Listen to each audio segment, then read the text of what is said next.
One. Thank you, Chad. Good morning. February 2nd is 8:36, calling the Finance Committee meeting to order. Gonna call roll. Vice Chair Edwin Young. Here. Kika Bukowski. Present. Roger Morton. Here. Michelle Chun Grabber. Present. And Arthur Tolentino is excused for now. And I want to acknowledge Chair Colleen Hanabusa and Natalie Iwasa joining us. And that's yourself, too. Oh, and I'm Robert Yu, I'm the chair. Oh, I'm sorry, Anthony. Anthony Alto. We have one item on the agenda this morning. Are there any public testimony on that agenda item? Okay, hearing none, let's go into the first item. Cash flow report. Richard Oshiro.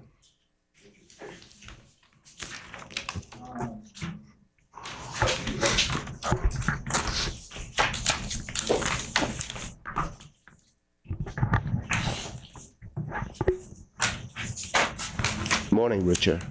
Oh, and Nick Medding, the project director. Good morning, Nate. Good morning. Go ahead, sirs. Thank you.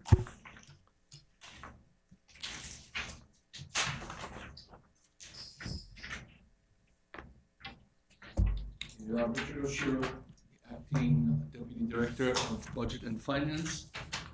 I'll just go through the main highlights for the month. I'll open it up for questions and then we'll move on to the annual schedule. There weren't significant changes that I actually didn't mention last month. There was a small adjustment to GET for $303,000. It actually settled on 12/1. We gladly got 2 grants. Cash flow settled into the month of December. One was for $30 million. That's a flex from FHWA and HDOT. So we gladly had the transfer happen through FTA and then subsequently to us. And then $63.75 million from the 2003 Consolidated Resolution Act. And the only other posting to top-line revenue was $1.8 million. Investment income and rental income for $11,000. Going down through operations, DB 450, there was a settlement for $31 million for the month. 30 of it was for the resolution fund. And there were 2 other pay-apps that were settled for the month for September and October for $1.1 million. And if you look through the remainder of DB 450, there are other settlement milestones depending on which major scope activities they hit, either the guideway or each individual station that's substantially complete, they will get the remainder 10% of the 50 that's still outstanding for that change order. Because the schedule's so tight, I basically put them back to back inside the month. So as the stations do start to submit substantial completion, I can easily shift around the 10%. So that's easily reallocated. And it's 3.75 million on average per month that I added to the forecast. D-bond was the other portion that we had. Insofar as major scope, that's the normal settlement that I had forecasted. It's $1.4 million. DB 511, thankfully, there was $19.5 million settled for the month. 3.5 was for Coluccio and 16 was for NAN. Elevator and escalator, $320,000. There were 2 pay-apps for September and October. Moving down to final design, basically $2 million settled for FD 530. That's for design inside utility and city center area. That was actually due to a bunch of pay-apps that were held for technical review, and they were released all at once. So basically 8 pay-apps totaling $2.1 million from January to August. And then it goes back to the regular schedule of roughly $200,000 a month.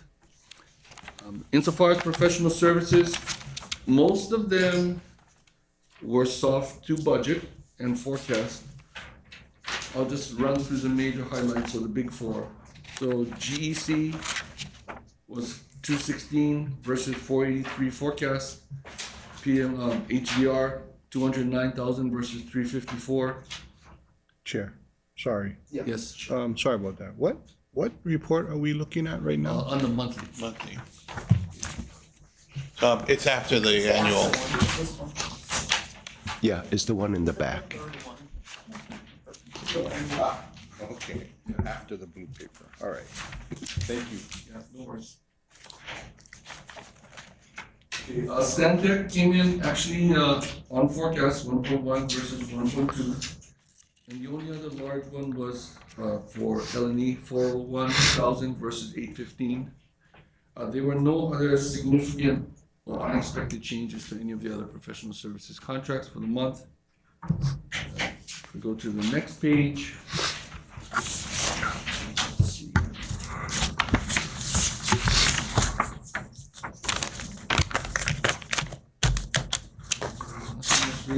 Utility is on schedule.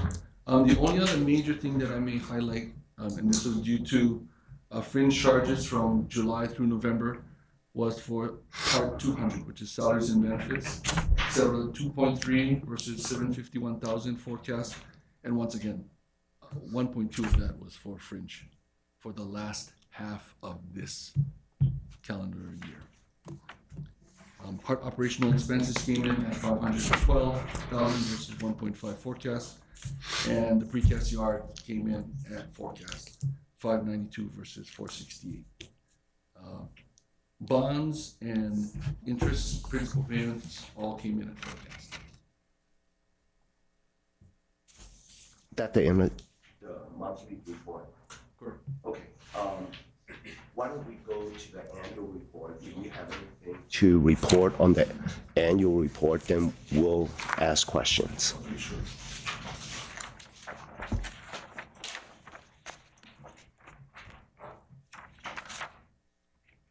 Big changes for the annual report.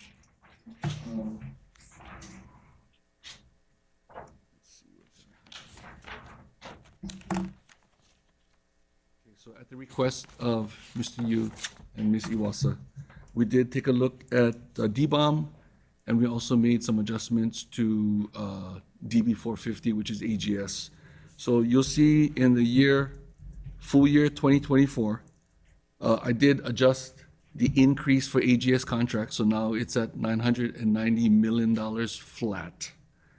And that money came from unallocated contingency. So you'll see AGS go up, and subsequently the unallocated contingency line item, the back of that schedule, was removed from the end of 2031 and put into AGS. The crux of the move for the annual schedule was for DBOM. So once again, Robert mentioned that we should probably take a look at moving some milestone money around, so I did. I basically shifted the schedule of cash flow to the left, so to speak. So I removed $15 million from 2031. I put in a known payment of $8 million that's gonna actually settle, I believe this month, right? This month or next month for $8 million. So that got moved into 2024. 2025, there's the actual payment milestone for completion of testing and install for AGS Segment 2. I turned years 26 and 27 into design years. So the dollar amounts for install dropped. 2.5, well, it's less 2.5 in 26, $10 million less in 2027. And then I increased full year 2028 for install into the stations. And then there was always that big bump at the end for payment for RSD. Just to smooth out the budget for DBOM, I added another 3.3 into DBOM in the year 2030. Other annual changes. Oh, DBOM, DBB 511 utility, because this month settled higher than forecast. I basically took $2.1 million out from the back of the schedule and moved it into 2024. And any softness that you see, particularly in the support, construction, elevator and escalator, and on-call. So any money that was not spent in 2024 was moved into support dollars, potentially for punch list items, specifically for on-call and with regard to E&E, because the contractor has to continue to massage equipment to keep it maintained before the state licensors come in and actually give operating licenses. I just figured it'd be prudent to put the money into 2025 and 26. FD 530, I mentioned that in December, we settled a whole bunch of pay apps. So that was over budget for 2024. I pulled some of the money out from 2028 and moved it into 2024. And any other softness in forecast or budget for support services,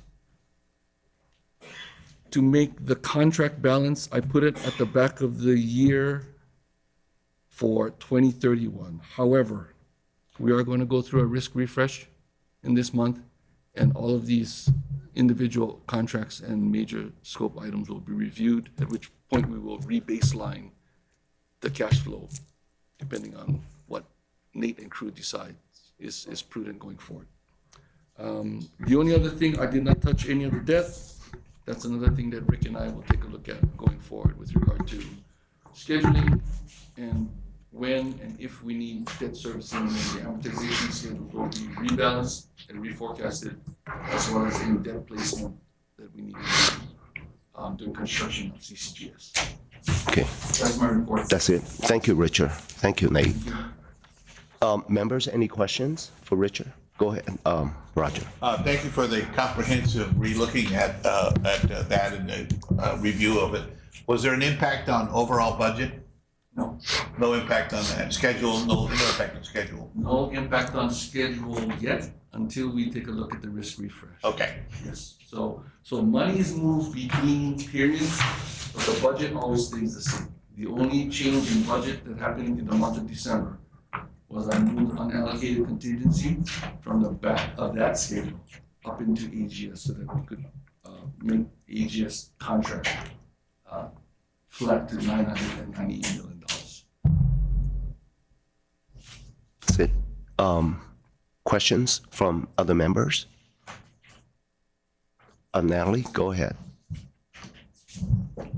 Thank you, just a couple, and thank you so much for meeting with Robert and me, what was it, like a week ago. That was very nice to get that discussion going. With respect to the fringe benefits, you mentioned that was the reason that line item had gone up. So are you saying that we prepay fringe benefits like 6 months? That's, I think that is an allocation that's done by the city. We could, to be honest, I haven't been sitting in the seat long enough to take a look at how that charge is generated. Okay, so since it's coming from the city, then it could just be because they didn't do it on a monthly basis? On a monthly basis, correct. So, but I think that would be good to know. And then just, if you could, on the annual, remind us or remind me, I understand this is cash basis and the budget is accrual basis, but if you could remind us, generally speaking, if we're looking at let's say we're looking at the fiscal year 25 projected, is that mainly what will be in the budget for this that's going through with the council now and will come before the HART board again in June? Is that mainly what that is there? That should be mainly.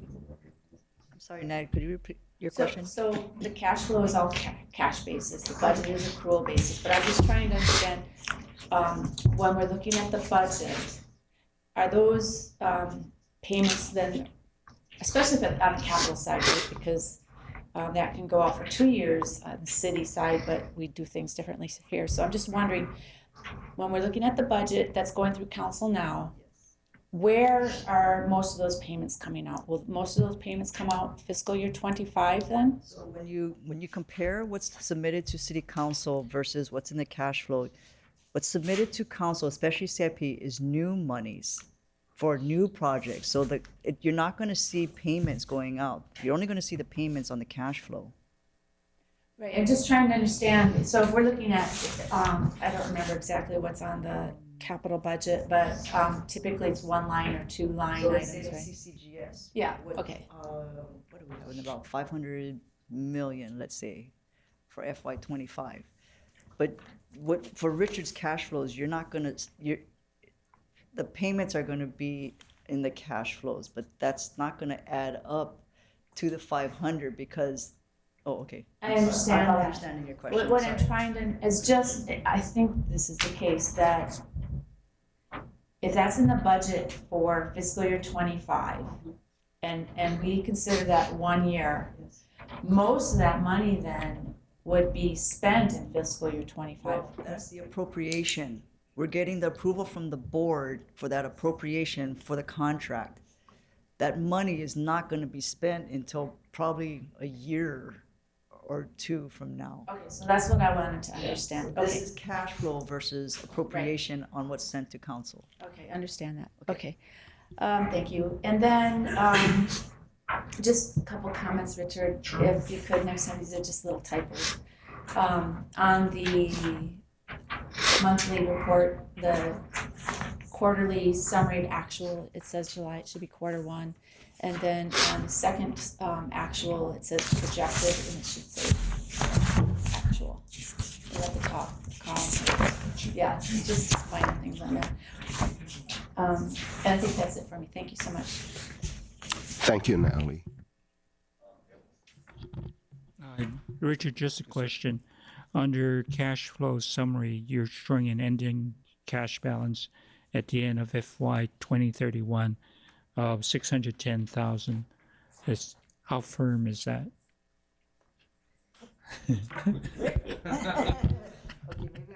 Maybe between me, Nate, and Rick can take that. It's not firm, because these are all projections, right?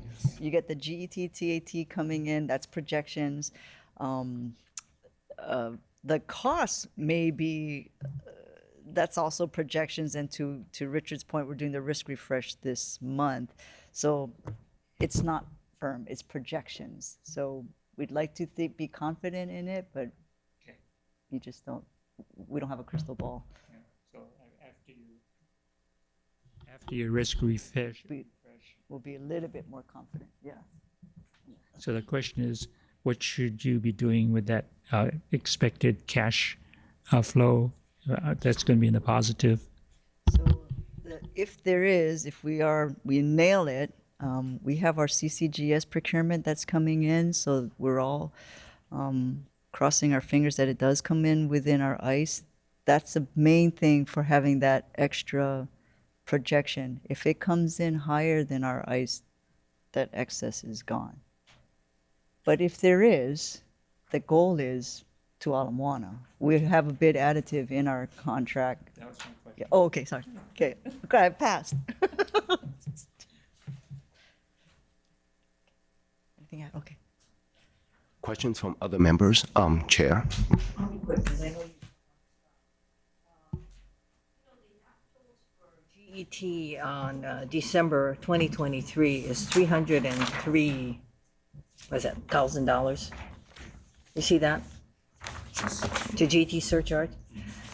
Rick told us, I don't know whether it's at the last board meeting, and of course, Rick should be on notice. I'm gonna ask him to give us a real analysis on this, that there's a cap that's established by the state. So once we hit that cap, they do not transmit any more GET to us. So is that 303 a function of that cap? Do you know? That 303 was an adjustment for the cap, correct? It's a cap. So it's not that we only got 303, No. it's just that they're capped us. That's a good point. I should have been more clear about that. Yeah. That truly was an adjustment. That was an adjustment. It was dollars due to us. So do you know how much we actually were entitled to, even if they're not giving it to us? That's a good question. I know that we submit every month anywhere between $25 to $32 million of invoices to them. No, I Due to mean, the how fact much that- GET came in. I don't care about how much we're gonna get. I wanna know how much was collected that arguably was 0.5. Yeah. Oh, there's Rick. No, that's So Rick, you heard my request for the next board meeting, is that I want an analysis, because when I saw this, I realized there's no way we only got $303,000. No, that, in fact, I don't even know if that related to the cap. I think that was a correction. So we didn't get any money for December No, we only 2023? get GET and TAT on a quarterly basis. And if you look across that line, that 209 in July Right. was a function of the cap. Oh, so they were already putting the cap on. Well, that in July. happened, the first time we ran into Okay. that was at the end of the fiscal year. So at June 23, so the first quarter of fiscal 24 is when we really ran into the cap. So that 209 was a part of that. The 86 in November, I think, is the actual, that's the quarterly receipt for this quarter. That 303, I think, is just, like I said, a correction. We don't know what we're gonna be getting, at least I don't, for the third quarter. We should be getting that this month in February. We typically get monthly updates on how these are going. Right. But I haven't seen those this quarter, but we should be receiving the fourth quarter, or the second fiscal quarter of last year, the quarter ended December. We should be getting that payment in February. So we'll be able to true that up. If we get it in time for the board meeting, we'll, have that information to share. What I'm simply concerned about is this. Because you're using projections and actuals, it's easy to get lost in the weeds as to how much we're actually supposed to receive. Sure. So maybe it should be, so when we're projecting, you're projecting on a quarterly basis, but what I'm saying is that we know basically what we think the calculation is for the GET collected by, especially for now, for December. We should kind of know of the total number of GET collected, how much would be ours. Yeah. So, that's my problem with these figures, is that projected and actuals, it's easy to hide behind projected and easy to hide behind actuals because there's nothing until down the road. Right. So anyway, I want that clarified in the next Yeah, board on meeting. forward-looking projections, we just have projection, but you're right, by now, we should know We should pretty much know. what we're gonna be getting this month. I just haven't seen those emails. And I understand about the invoices and so forth and so on. Yeah. But, it may be a situation where when every $1 million counts, that we would say, hey, wait a minute, you should pay us. Correct. But we should know as a board. The other thing, and I'm trying to sorry, I don't mean to rush you, but I know that we have a hard stop here. When you started your report, which was very good, you said, okay, these are the changes.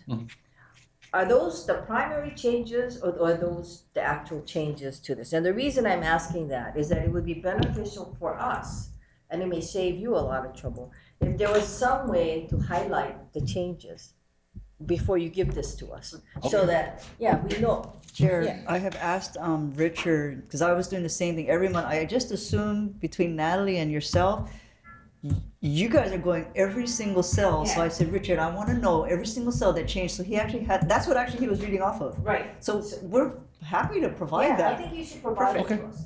And then you may not have to, you can say, okay, here's the report, these are the changes, right?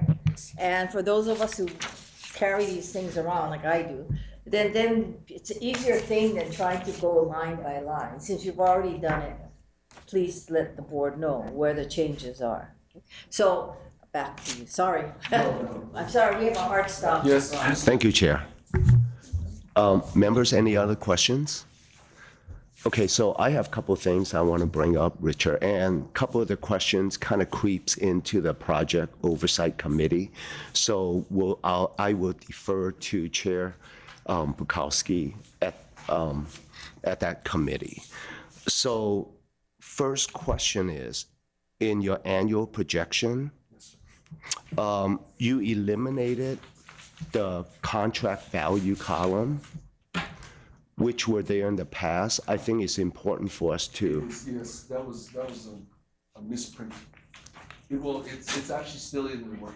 No, that's fine. You could just print it out next time. I just want to make sure that's not eliminated, because that's actually very valuable information for us to look at. then, we basically have two major contracts right now because CCGS is not awarded yet. So going to try to focus on CCUR and how your projections tie into the monthly progress report. Just give you some of my observations. So CCUR 3, the contract value is $220 million. CCUR 4 is $547 million. That comes to $767 million. So in your annual projection, what I notice in fiscal year 2025, 26, and 27, you're projecting a total expenditure of $618.8 million. So just how your math tells me, that's about 80.7% of the total expenditure of the contract. My concern is CCUR 4 is set to be completed in December 2025. So just from simple calculation, after December 2025, there is still almost $200 million remaining in our expenditure projection to be spent.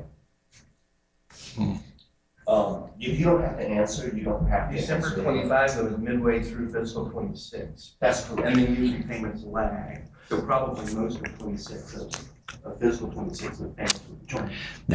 That was really the answer that was given to me the last time.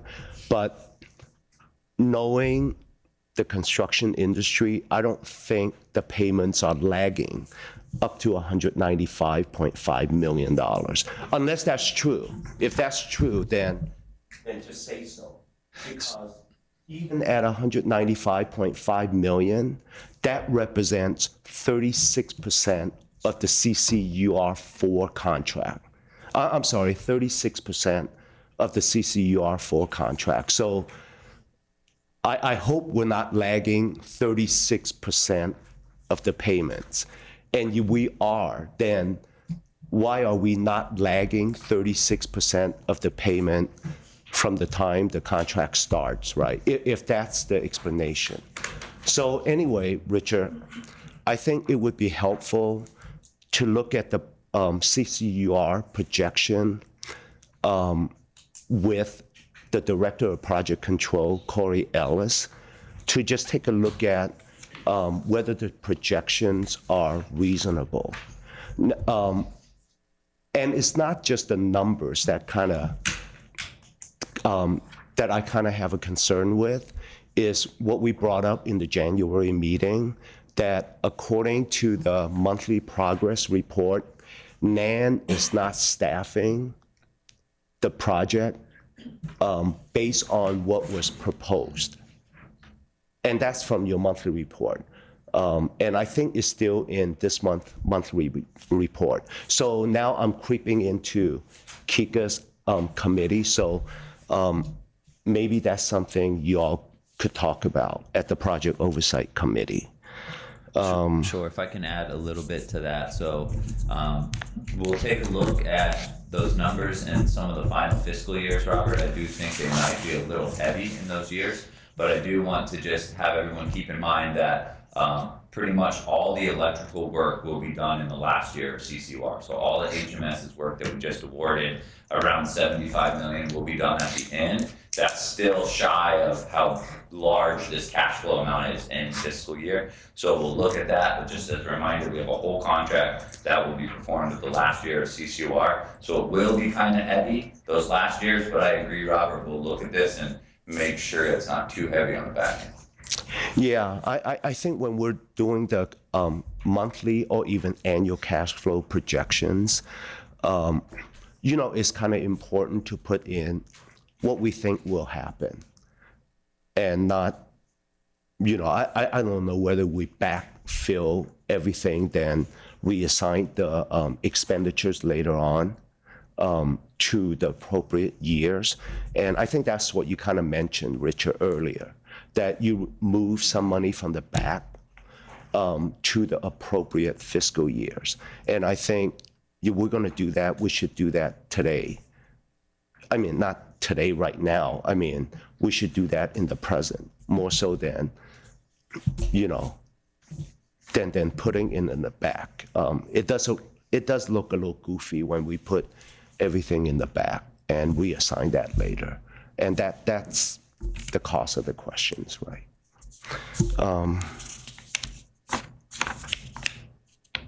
So I think something that came up last board meeting was a request to understand CCUR a little bit better, like the progress, why we are saying it's still on schedule. And I think that request happened at the board meeting. So we'll be more than happy to give like a CCUR specific progress presentation at the board meeting, because it seems like that's a lot of the questions, as it should be, since it's our critical path. So I'm happy to sign the team up to do that presentation at the full board if you guys think it would be valuable. No, it certainly will be valuable, because we know what we read in the reports, right? And that is really the basis for our questions. Even CCUR 3 is 38% complete, right, as of December, but it's slated to be completed in September 2024, which is about 7 months from now. That's not a lot of time to make up 60%, because this project started in May 2022, right? So we do 30% or 38% in a year and a half. How could we make up the 60% in the next 7 months?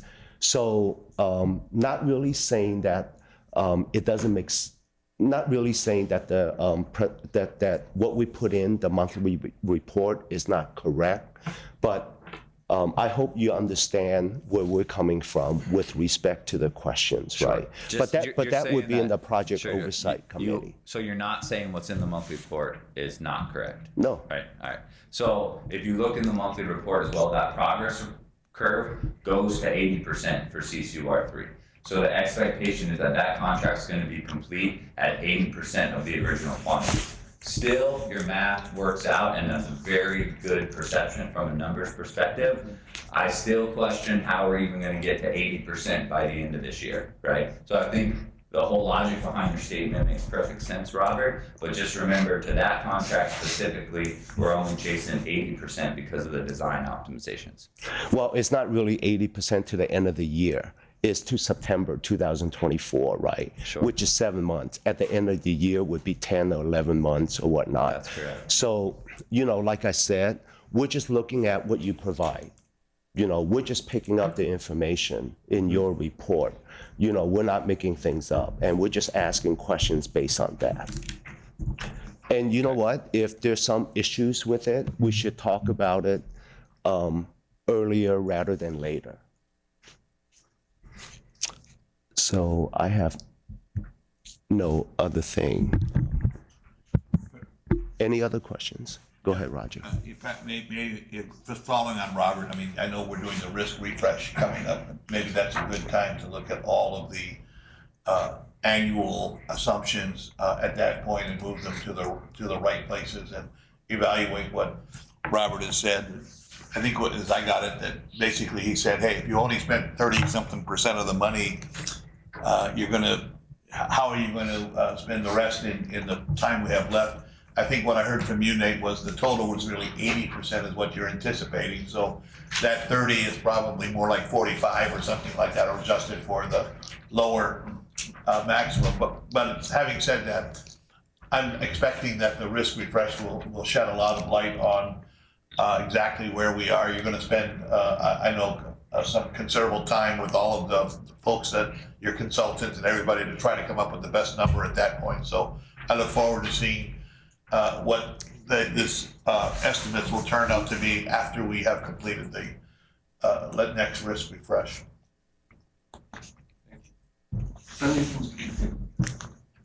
Yeah, take a look at in conjunction with the project control director. That would be, that would be a good thing, yes.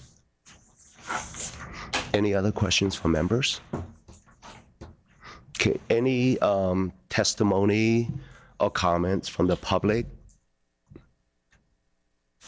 Okay, hearing none, the meeting is adjourned.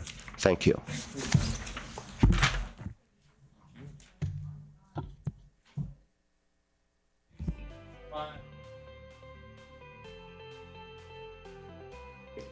Good morning. Welcome to the Project Oversight Committee. It's Friday, February 2nd, approximately 9:15 a.m. We'll call this meeting to order. First roll call vote. Chair is present. Vice Chair Michelle Chan Brungraber. Present. Anthony Alto. Present. Edwin Sniffen is excused. Art Tolentino excused. Robert Yu excused. And also want to note. Yeah. You can designate chair as an ad hoc member. And Okay. that's fine. Yeah. If the chair is okay, would designate the chair as a ad hoc committee member at this moment to achieve quorum. Thank you, Chair. So also noting the presence of Chair Colleen Hanabusa, which will serve as ad hoc committee member for purposes of achieving quorum. Also Natalie Iwasa, Edwin Young, and Roger Morton. Thank you very much. Before we move on to agenda item number 3, is there anybody from the public who wishes to provide testimony, whether in person or online? Nobody online? Nobody in person? Okay. Nate, item number 3, December 2023 monthly progress report. All right, thank you, Kika. Aloha, committee members. Nate Meddings, Heart Project Director. Who you have sitting next to me is Corey Ellis, the Director of Project Controls, who will be taking a more active role in progress report updates to the board, whether that's full board or the committee. But per usual, I'm just going to run through briefly the key items in our monthly progress report, then allow everyone to ask questions. So this is the December monthly progress report. Could you please take me to page 4, overall key items, or page 5, I'm sorry. So these are the overall key items. So there's 4 here. What Corey and I are going to do is challenge the management team to start to beef this section up, since this section seems to be what we traditionally cover in these meetings. So we're challenging the management team to start to add all pertinent items to the key item sections, anything that we want to tout either as a constraint or a celebration at these meetings. So this thing will hopefully get beefier as we move forward, as we start to roll in those key points. But essentially, the first bullet talks about CCUR 4 Dillingham construction, the critical path being that work that's identified there. Essentially, as we talked about the previous committee meeting, we've expended about 33% of the contract time. The contractor still shows us that we could potentially still be on schedule. So the cost and the schedule for that project is still holding. The plan for that, I think this bleeds into the next bullet, but in December, we successfully awarded the electrical portion of that contract to HMS Construction. NAN's doing the duct bank infrastructure, and now we have under contract the contractor that's going to be pulling the cable and connecting the power to the buildings. I bring that up because this whole month has been sort of a constructability review between the two contractors, looking at how we can share space better now that we actually have both contracts awarded, how we can share space, accommodate better, and potentially even bring that schedule back a little bit. So hopefully we'll have some good news to present over the next few months. But getting those two contractors under contract and then allowing them to work together to try to partner in Dillingham has been great. I'm going to guess over the next month or two, I'll be able to share some results of that constructability review, which I think is going to be a better schedule, or at least a higher probability of meeting our baseline schedule of Dillingham, which has been great. But NAN continues to be a good partner, and now that HMS on board, we can start those two working together. If you guys remember HMS, we have a lot of rich and good history with HMS. They're the same contractor that cleared the electrical work on airport guideway utilities, same contractor that's doing CCUR 3 for us, now doing CCUR 4. So that's great. They've already been in. The first month of their work is really shop drawings, submittals, getting ready to order the long lead material. The next bullet talks about the CCGS procurement. Of course, we celebrated last month that we got through part 1 on time, started part 2. Part 2 has started, and we expect the award of this project to be sometime in the summer of this year, depending on the procurement schedule and the needs of that process. Can't say much about it, but I will say we have everyone we need to finish this thing. So happy to be underway on part 2. The last bullet talks about segment 2. So we came to an agreement with STG on the settlement claim. We've paid out half of it as we promised. STG is progressing decently well for us out there. We are expecting potential substantial completion of the Guideway and Pearl Harbor at the end of this month. So that's at least 2 out of the 5 elements, and then the last 3 stations will be trickling in over the next month or months. But we are happy with the progress. At least we're starting to turn things over, starting to get them to Hitachi, and then it's all Hitachi testing from then on out. So in general on segment 2, we got STG getting substantial Guideway Pearl this month, and then the other 3 stations over the next 2 or 3 months. Then Hitachi in the next 2 months is going to be taking control of the Guideway, pulling a train out there, which will be great. We'll see a train on segment 2 in the next few months under its own power. Track will be energized, and then it's 16, 17 months of testing till we're open.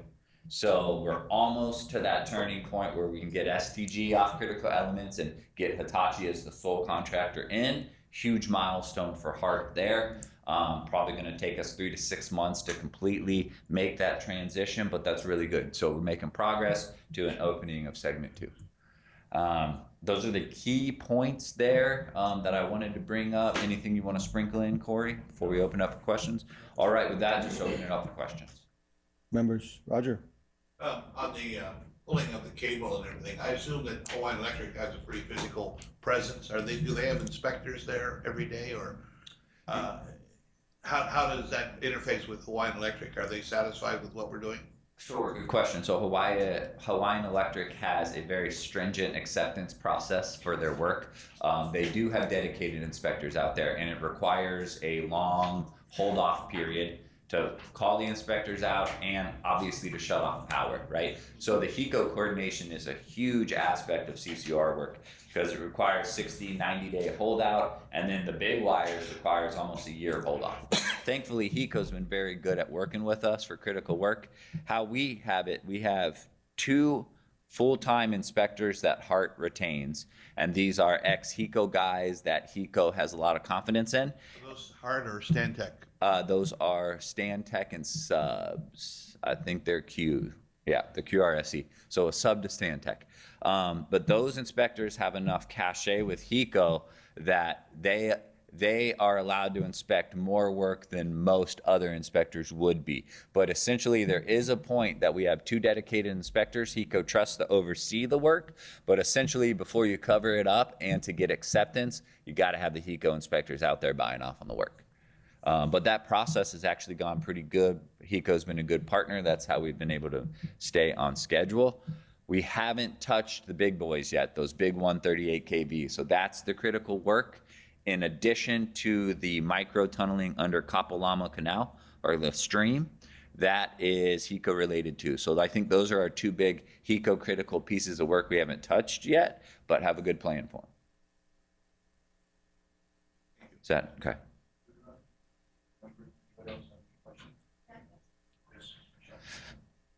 Okay, I got 2 kind of areas. One is the CCGS procurement schedule, and one is the risk refresh.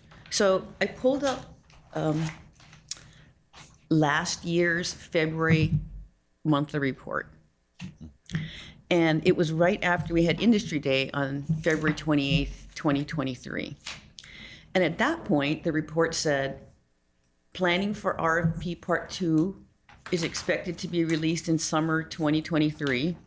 And then this year, it was supposed to be released in January, at which point you said you were 2 weeks ahead of schedule, right? And then it said contract award and notice to proceed early 2024. And now NTP is summer of 2024 with proposals arriving in July. Can you talk to that? Yeah, sure. So that procurement schedule has changed many times. Will you find out what page the contingency drawdown is? The schedule one? Corey's gonna find a page that shows our contingency, total days of contingency from a schedule perspective and how's it changed over the that's- last year. Yeah, that's page 36. Thank you. All right, so page 36. That's how I got that please. question. Perfect. So 36 would represent how we as a program used our schedule contingency over the last year. I think all of those ticks and jaunts down have been because of CCGS procurement schedule. Right. So we have been eating into our Right. float with the procurement schedule. December reporting, I think, is the first time that that procurement schedule actually falls off the critical path and gets replaced by NAN. So I don't know that it'll happen in December, but it's gonna happen in the next few months. NAN's Dillingham work on CCUR has been like 5 days behind CCGS procurement for a long time. Eventually, the work is gonna dictate the critical path, but we're not there yet. So yes, that procurement schedule has been pushed multiple times as reflected in that chart. You know, some of the reasons why were just progress of the process and then going through some of the predecessor work like the environmental stuff, got to get redesign approved there before we got the procurement out, etc. We could trace back for the reason why, but yeah, I mean, Michelle, the last year we have been eating through project schedule contingency for CCGS procurement. Yeah, and I mean, I get that getting it right is important in the beginning because then when you execute, you just kind of crank through it. But, and I also recognize that I think I remember you guys saying that some of it was due to the contractors asking for some time. But not 6 months of time, okay? So, and if I draw that line down, that little blue curve, I run out of money like in 26, right? If I just kind of go, well, if I just keep losing schedule. The other thing is the utility work does go neck and neck with the CCGS schedule, but when it's done, then the CCGS schedule is the critical path and it's gonna be the critical path, right? So the fact that they're, you know, number one and number two, yeah, we're gonna beat on the utilities and we will continue to do that, but the big monkey is really the CCGS schedule, right? So, and that, this information is with, what I think you said was, I can't remember the last time you did a risk refresh, it might have been January last year or so. But it's a late 2022, early 2023 risk that's including not just cost risk, it's schedule risk. So this is the schedule critical path and the schedule risk before the risk refresh, right? And so I have some concerns with that.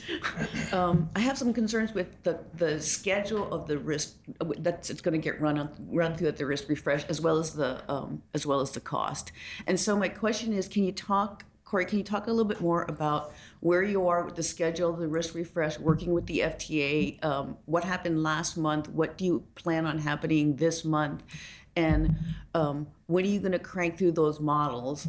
And then the second question that I have for you is probably a little bit more detailed, and I would probably normally ask this at the PMOC, but I'm not invited to the PMOC. So the Monte Carlo analysis that you do for CCGS is going to be somewhat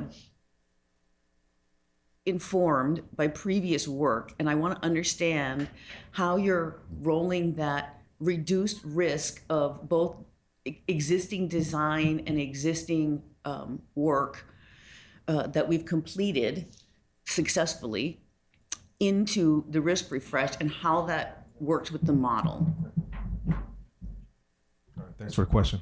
So our teams are very busy. We're updating all of our estimates prior to getting into the risk refresh. Risk refresh, just a reminder, is going to be at the end of this month, so 27th, 28th, 29th.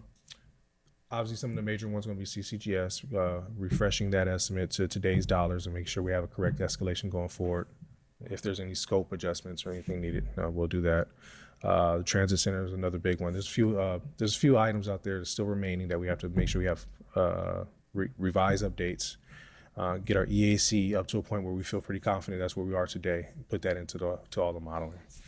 We're also at the same time working on our schedule. Segment 2 is wrapping up. We're laser focused on making sure we get open in 2025. We're also working on a schedule that's going to lay out all of segment 3, so all the interfaces between the utilities and CCGS, and how we think we're going to be able to fit that into the 6-7 year period that we have left. So that's going to all go into our process. The risk experts are going to come in and take all that information, run it through our modeling, and spit it out after we kind of have our process of identifying risk and opportunities as they come up. So you guys haven't had the big meeting with the PMOC contractor yet? No, so that's scheduled to happen at the end of this month. The end of this month? Yeah. Okay. Yeah. And PMOC and okay, if I look at it this way, we have the FFGA, which is kind of like the agreed to formal baseline that we're getting signed, right? And then during execution, there's usually like, some amount of flexibility that's allowed before, you kind of get into trouble and you're off the rails, right? What latitude do we have in when we do this risk assessment, how we can reallocate costs and contingency dollars in the program? I think maybe it would have to be based on a data point, and that's where Corey and I have been trying to come up with those data points for each of the major categories. Like, for example, for professional services, we've asked for like a detailed FTE or full-time equivalent head count from now until the end of the project, and some other data points like what's your average run rate for the last 6 months, for the last 12 months, for the last 18 months, what are the expected run rates from now to the end, basically so we can show, hey, our professional services numbers are this based off a detailed staffing plan.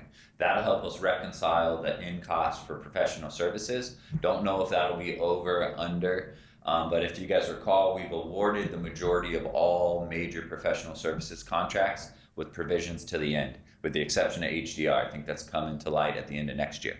But that'll be a good data point for professional services. At least we'll have a better idea of where we're going to end there. So you're saying that after you can show that, you kind of have previous information and your current projections, and professional services is an easy one, right? Because it's FTE and you can just cut those back. It's not like you can just be like, I'll just have less of that. I can't go, I'll have less rail, thank you. I mean, although we guess we kind of did that. But so you're saying that I would be able to, they would be flexible about changing the percent required of contingency on certain line items based on that information that you share with them? Yeah, I think mainly because we've actually re-procured and awarded those professional services contracts, which we didn't have when we were preparing the recovery plan. So we're able to highlight, hey, we awarded Stantec, ADS, Lee and Elliott, Jacobs, etc. We've awarded those. We have an actual contract value that gets us to the end. That's holds more weight than just like an estimate, right? So that's a little bit of progress. I don't think we'll be able to free up tons of money related to that because we were already pretty thin on our projections, right? But it'll help us at least have a better idea where we're going to end up for professional services. From construction, I don't expect much movement on Hitachi's contract. There hasn't really been huge involvement since. STG, we know where it's going to end, so we can reconcile that. That's not going to create savings.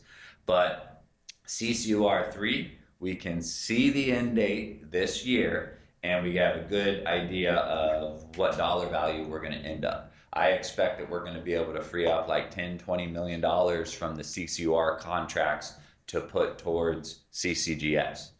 So, yeah, so my question is sort of like CCGS related, right? Because that's the kind of the big thing, It is. right? And then if you look in the risk management chart on page, God, I didn't bring my bifocals, 38, right? That risk is all the way pegged out at the end. You might say, oh, well, there's only a medium chance of hitting it. But, you know, I mean, the answer is there's inflationary factors that are going to change it and everything like that, right? So when you run your risk management, you're going to do that before the bids come in. Yeah. And you're going to have some information. And at what point do you believe that you're going to have to rerun an ICE if you might have to rerun one? Or do you not ever plan on rerunning an ICE? And like, if you don't, then, the risk, that risk ends up, you know, Yeah. regardless of the probability, the impact ends up being large. And it, you know, I mean, the total dollar value is a combination of the probability and the dollar value, right? You just like go like, oh, it's like 50% and it's, you know, whatever, 100 million, that's 50 million, right? That's basically what we do. So my question is about the ICE. Like, what are you gonna do about the ICE and this, you know, very, very high, medium risk CCGS? Yeah, so that ICE is being refreshed right now. That's You're what going to refresh the ICE. we're refreshing it. That's the estimate update that I was So referring to earlier. that's not an ICE, right? That's not an independent cost Oh, you mean like a estimate. bottoms That's a, up? No, so yeah, that's a you cost. That's a us cost estimate, right? Well, so when you so- say ICE, that wasn't an ICE. That was a heart. So that cost was estimate. our internal estimate.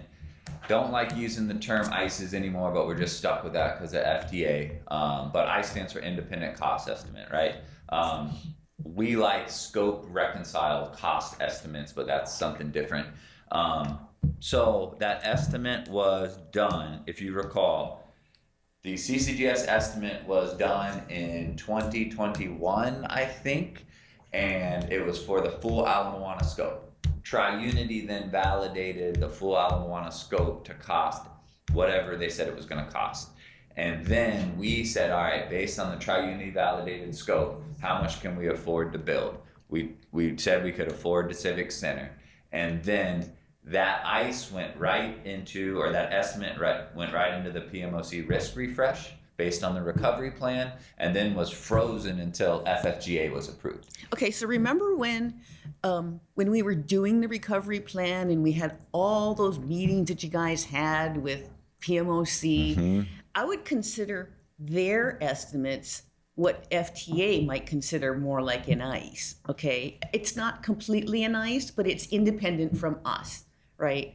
And those estimates were higher than what we had projected because we had been like, hey, you're not giving us credit for like, we've done this. We've like, you know, opened stuff and we're not getting credit for it because your models are not taking that into consideration. But that's kind of more a cost projection that I would consider a little bit more independent than what we're telling FTA, right? FTA would be like, well, I had my own guys kind of do an estimate and like it's kind of off from their estimate was larger than ours was. It was, yeah. And yeah. I think it's important what you raised.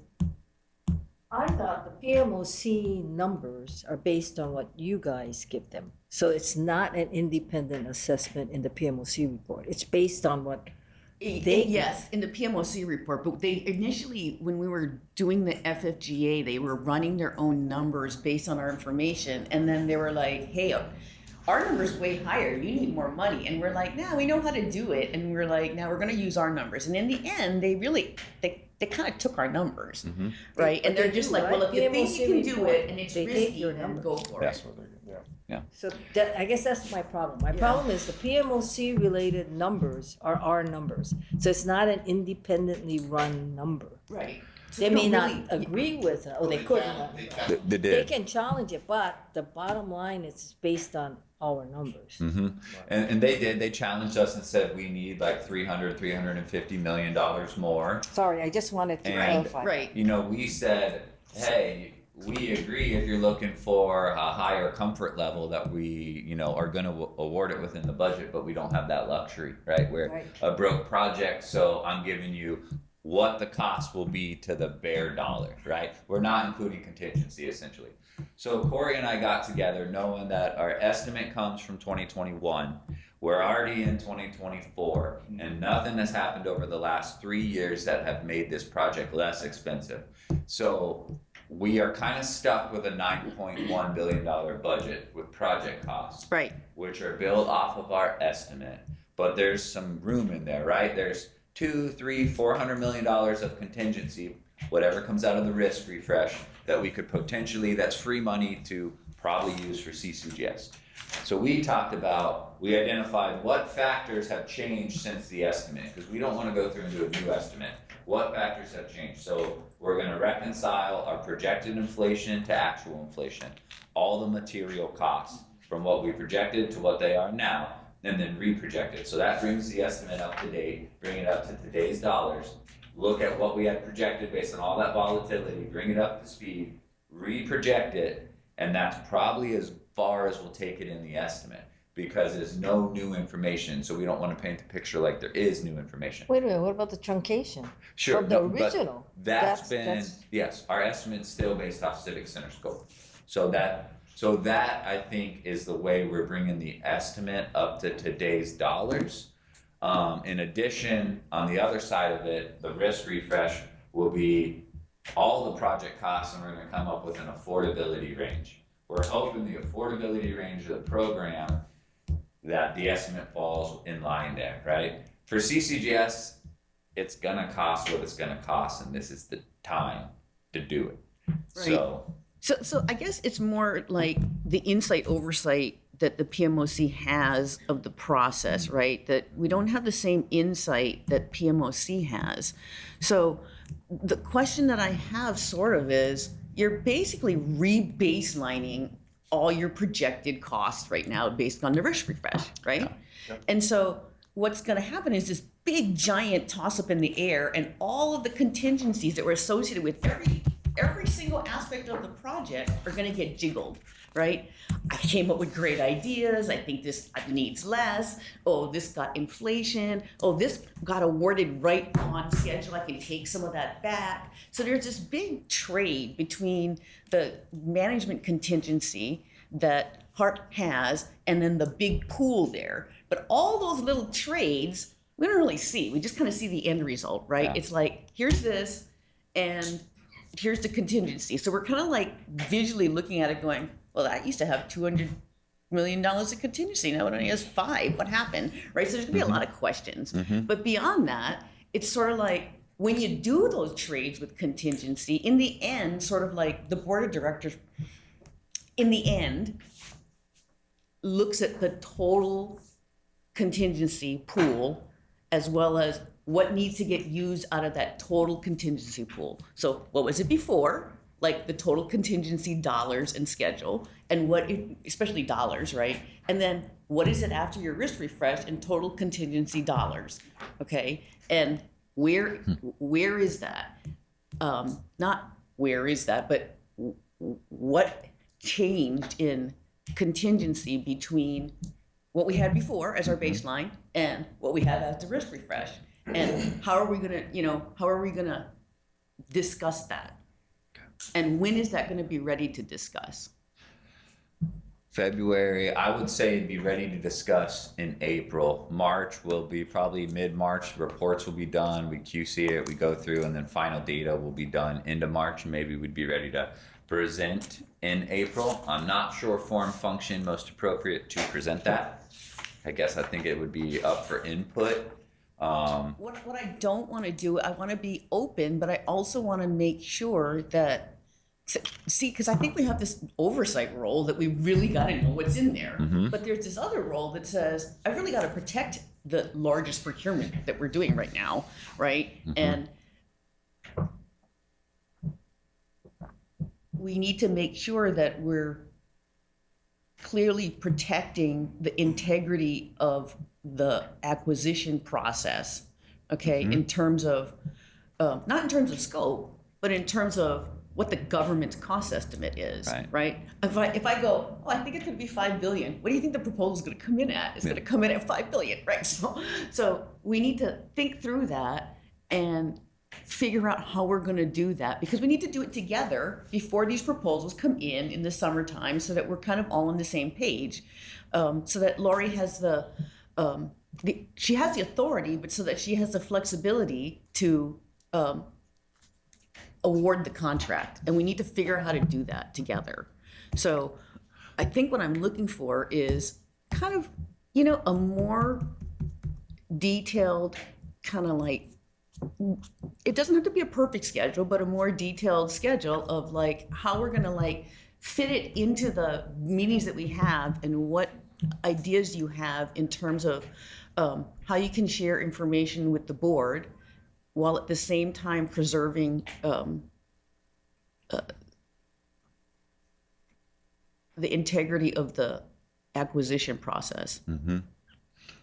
Yeah, I'm hoping or would guess that since it's an active procurement, it would be under the veil of confidentiality. And so some of it would be an executive session to protect the city's interests in this procurement process.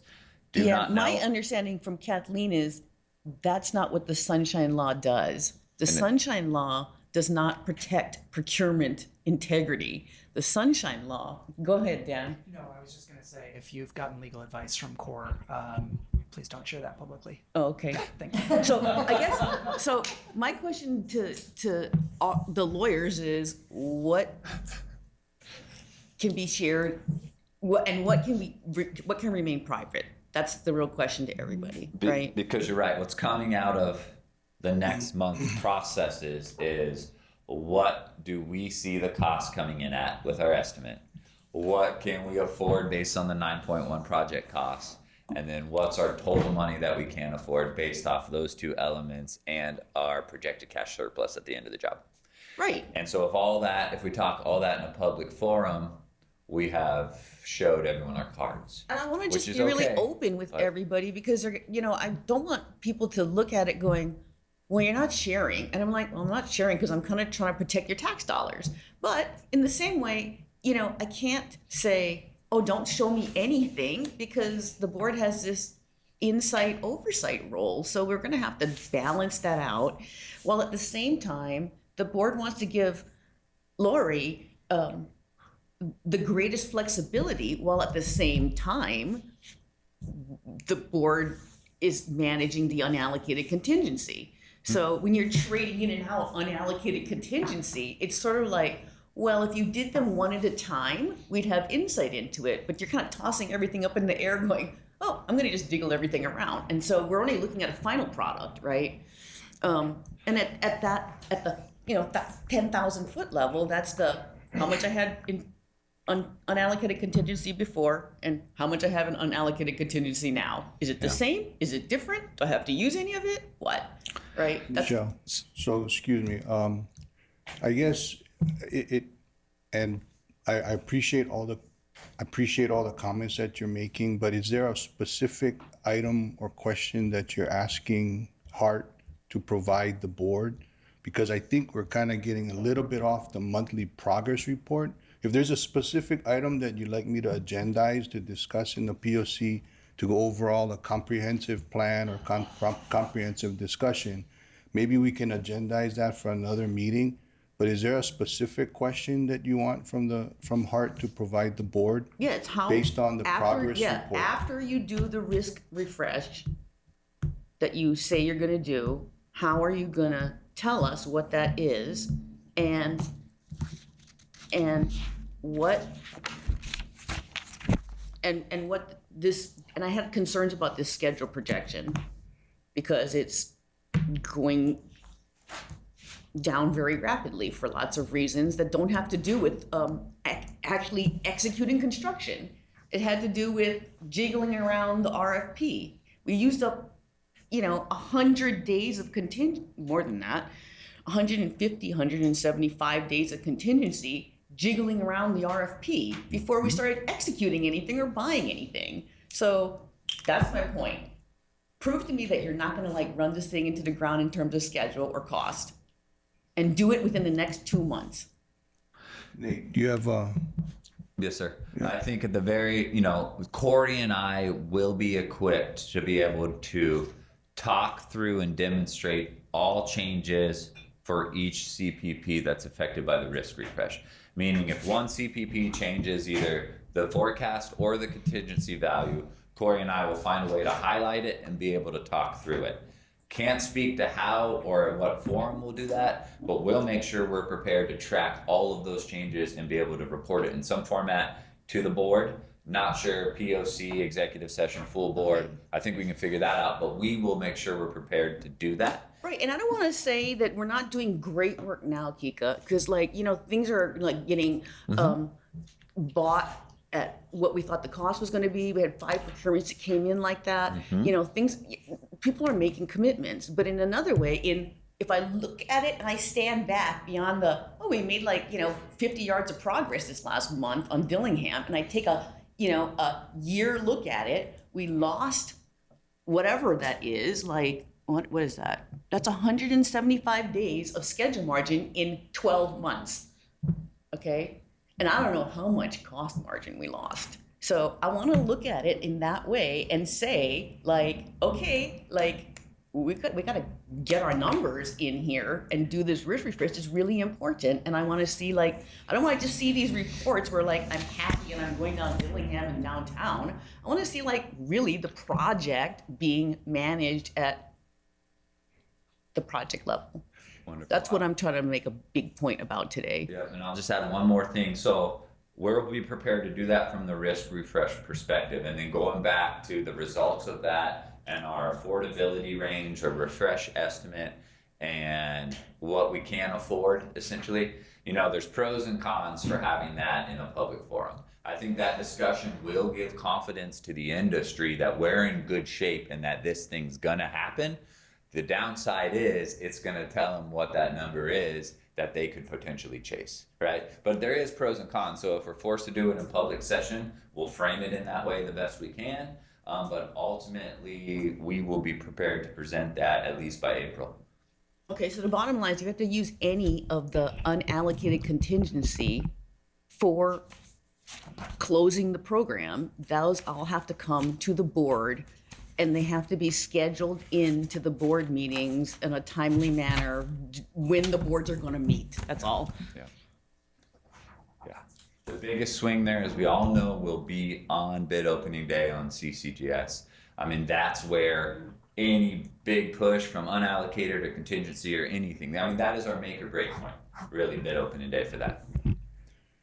Yeah, so Michelle, I know you may have some other questions, but No, those are the only two that I had. And I don't, I don't want to minimize what you're asking. I appreciate it. I guess all I'm saying is that if that's something that you want to agendize for a bigger discussion outside of just the monthly report review, then I'm more than happy to do that. That's the point I was trying to make.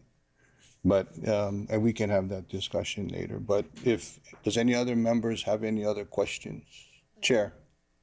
We've been throwing around risk refresh, and I think this is within the discussion because we've been talking about it.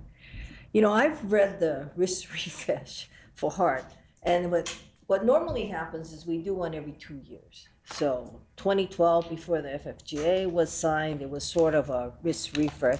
2014, there was a risk refresh that basically said, you guys need more money. So the legislature gave us the first GET extension for 5 years. That was a result of that 2014.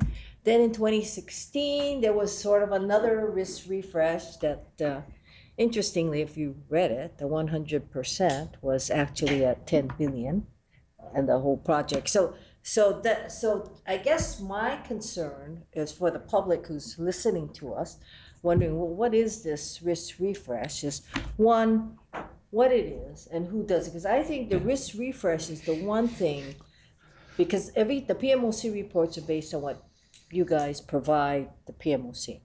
Risk refresh is where they kind of get, I think, more hands-on, and they start to that's where P65, I don't know, I think they've gone up to 75, they've even gone on to 100, where they actually do what we call the EAC. So for the public out there, I think it would be beneficial. Maybe this is something that if Dan feels is not properly within this agenda, we should agendize it, because this is the major document that we're going to come up with. So I think we need, or we owe the public an explanation as to what it is. And also, more importantly than that, what does that then mean for HART and the FDA? Because the risk refresh is the one document that, with all due respect to the PMOC, I kind of ignore their reports only because it's made with our figures. But the risk refresh is different, in my opinion. And that also affects, it's supposed to be independent, and it also affects the amount of money we technically may have to chase if we're that far off. So, Dan, do you think that's something that we would have to agendize?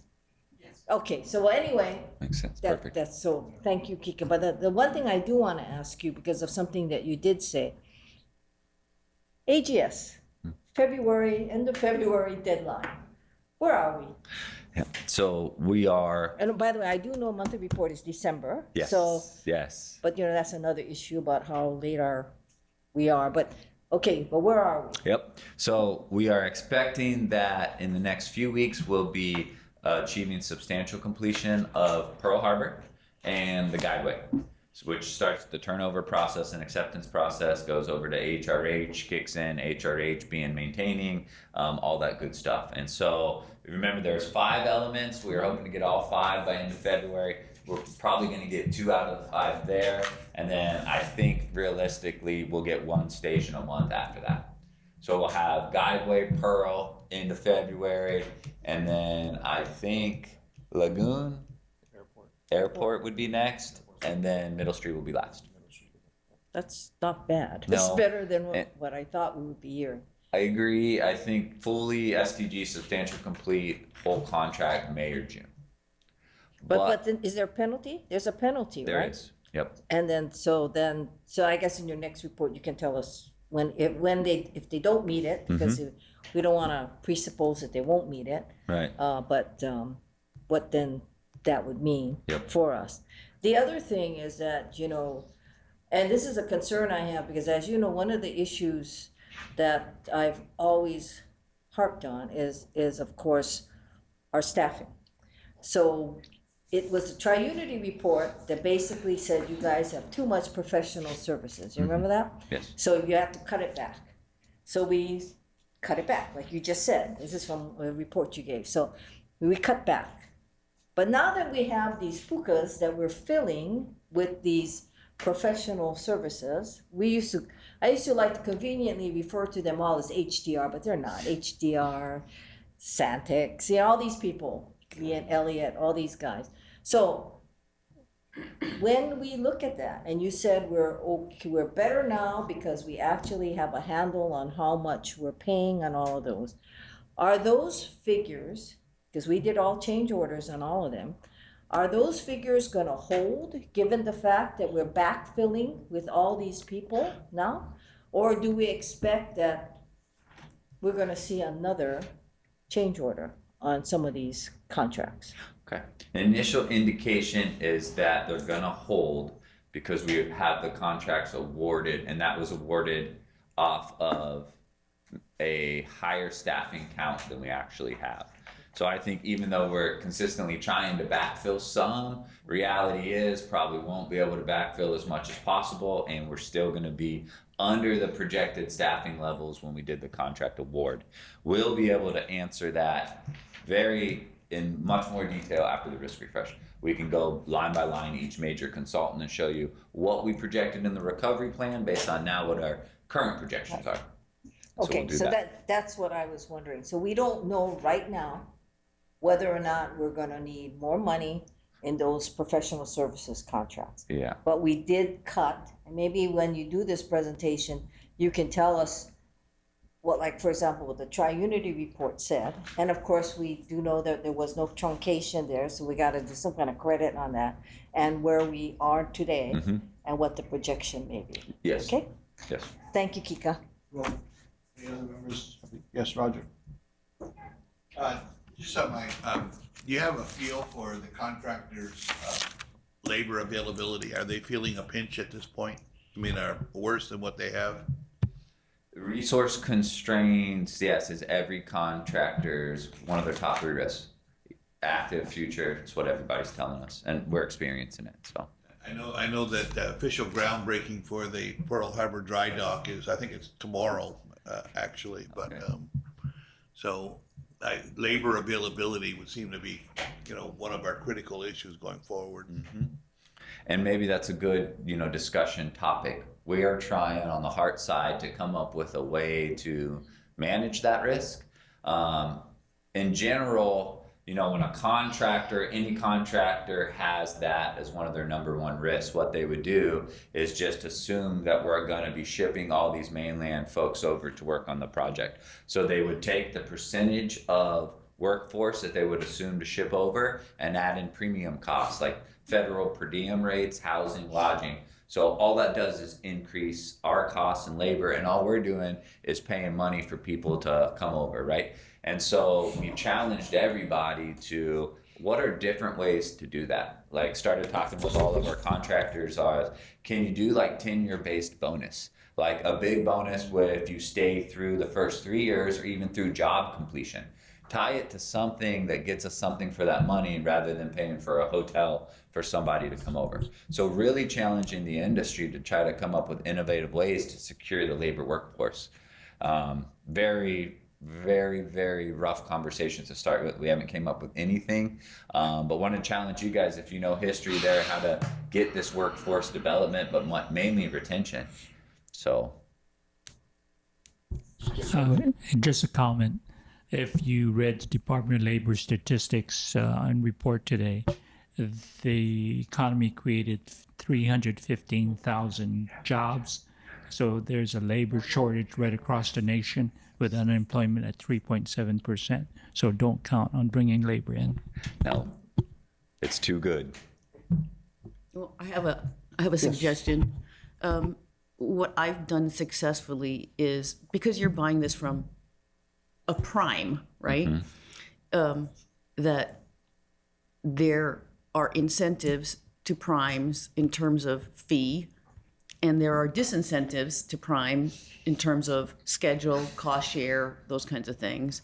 And so increasing the profit that a prime can make can greatly assist in their ability to determine that your contract is where they want to put their labor force, as well as disincentives. So I've really successfully used those kinds of things.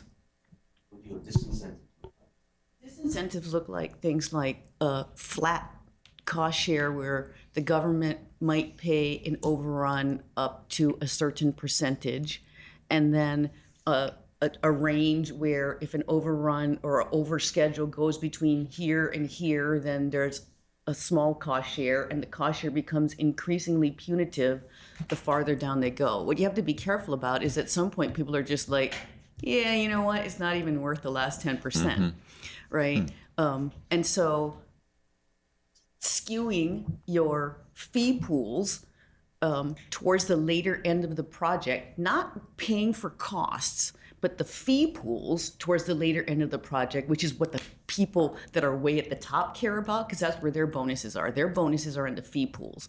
The normal people just want to get paid, right? So when you skew the fee pools late into the program, you have much more leverage. That's good insight. Thank you. Chair. But I've watched the dry dock contracts for a while because I've always been an advocate that we needed to expand the dry docks at Pearl from the time I was in Congress. What I think you guys need to look at is that, how fungible are your pools of quote unquote employees that you both need? And they may not be identical. Building of a dry dock may be more similar to a guideway, for example, because it is concrete. So you need a certain kind of workforce. And if you look at the quote unquote, the PLA / of DHO with the dry dock, it's only really with a handful of unions, and it's not with the general trades. And the reason why is because I think in their mind, they don't need that. The other thing is that if you know anything about Pearl, you know that Pearl has this what they call the Metal Trades Council. So they have their own group of people who are members of certain unions who are exclusive to Pearl. So there are certain types of work that they will probably do, which is different. So I think that if we're going to look at what is your workforce demands, I hate to put it this way, but I would look at what dredging is doing, because dredging is the big H in DHO, and they have usually an extremely good relationship with construction unions in town. So I would look at that versus who we have and what their relationships are. So because that's what, in a way, that's what Michelle is talking about, is the quote unquote, the premiums to whoever it is. But when you have a dredging, that's really the construction end of the DHO, they have a long-term investment here versus somebody that's just coming in.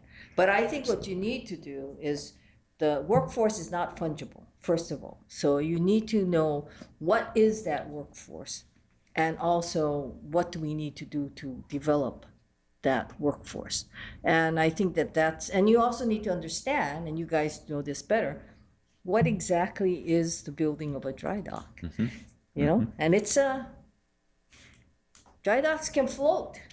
And there's a reason why they can float, because of the fact that that's of course an alternative. And there's something going on now where they may actually do a floating dry dock as well. So I think that it's time to really think seriously about that, and also before we assume that we're not going to have the workforce, do the analysis of what kind of workforce that we may bang with.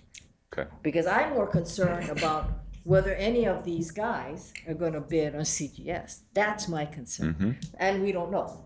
But if any of these guys are going to bid on CGS, then I think we have a different kind of concern. Or maybe it might be good, because then they're going to cannibalize from themselves. But anyway. You can switch between one project. Yeah. Thank you. Any other members? Natalie? No? Anybody else? So Nate, just to clarify, on the contracts that we have out, the way that they're drafted, if there's any increase in or I guess inability for the contractor to fulfill the labor pool, and they got to fly guys in, they got to pay them per diem, or they got to pay them for their airfare, their lodging, who bears that cost? If it's before or on bid day, they would price that cost into their bid, and then Hart would ultimately pay for it. If that would be something that would happen after bid day and it's something they didn't project, those costs would be on them. Right, so existing contracts. Yes. So if there is a cost to bear to fulfill their obligations contractually, that's borne by the contractor. Yes, sir. Okay. Wait, so, can I? Yeah, go ahead. So that's only on certain types of contracts, right? Like, so for example, the pay by the mile kind of contracts, like, utilities work, we're going to pay them, they're going to do a certain amount of distance, then we're going to pay them a certain amount of money. I could care less how many people it took. We use estimates to do the negotiation and everything, but in the end, we say, cost this much to do a foot, 2 feet, whatever, that's what we pay them. If they have to bring people in, that's on them. We just paid them by the foot. On other contracts, it's not quite that straightforward, correct?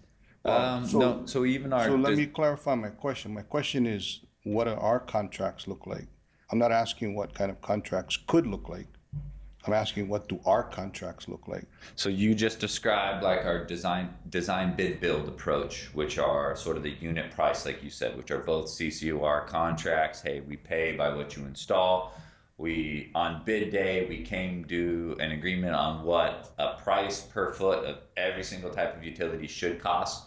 And that's how we pay them, regardless of who does it and how many laborers they have, et cetera. The other types of contracts we typically have are like design build, either straight design build or like Hitachi, design build, operate, maintain. And those contracts are a lump sum dollar value. And so even if the contractor's screaming that they can't find the labor to meet the construction schedule, they certified that they could on bid time. So those costs are on them unless it meets like a force majeure event in their contract, or unless the contract explicitly states any kind of like labor cost sharing or anything like that, which I don't believe our contracts do. So even a design build, if it's after award, unless it hits some contractual clause, it's typically on them. Unless, in the same case as Hitachi, we have potentially delayed them into an event like this, then we would have to fight that battle. Okay, or unless we determine that they're gonna just blow through the schedule and just cost us money and we decide to just pay it, correct?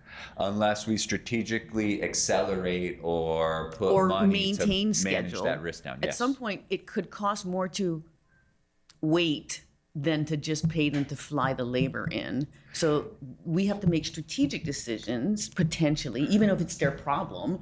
If you don't ever finish, then it's our problem, right? Right. So If they're overrunning and decide, yeah, you know what, I'm POW, then what are you going to do? This is the problem with the government, right? The problem with the government is they run out of money, they didn't finish, and then what are you going to do? What are you going to do? Yeah, we recognizing the market was trending that way. So I think a year and a half ago, we reached out to all of our critical contractors and asked, hey, can we start to brainstorm on acceleration plans, even hold schedule type of plans? Because if we can just pay for an additional crew to come out here and get ahead of the game, we would do that as an owner.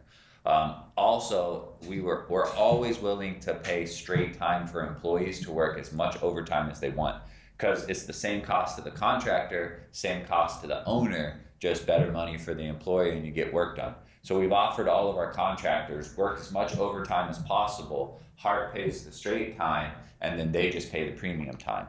That's mutually beneficial. All of our contractors are having trouble even doing that.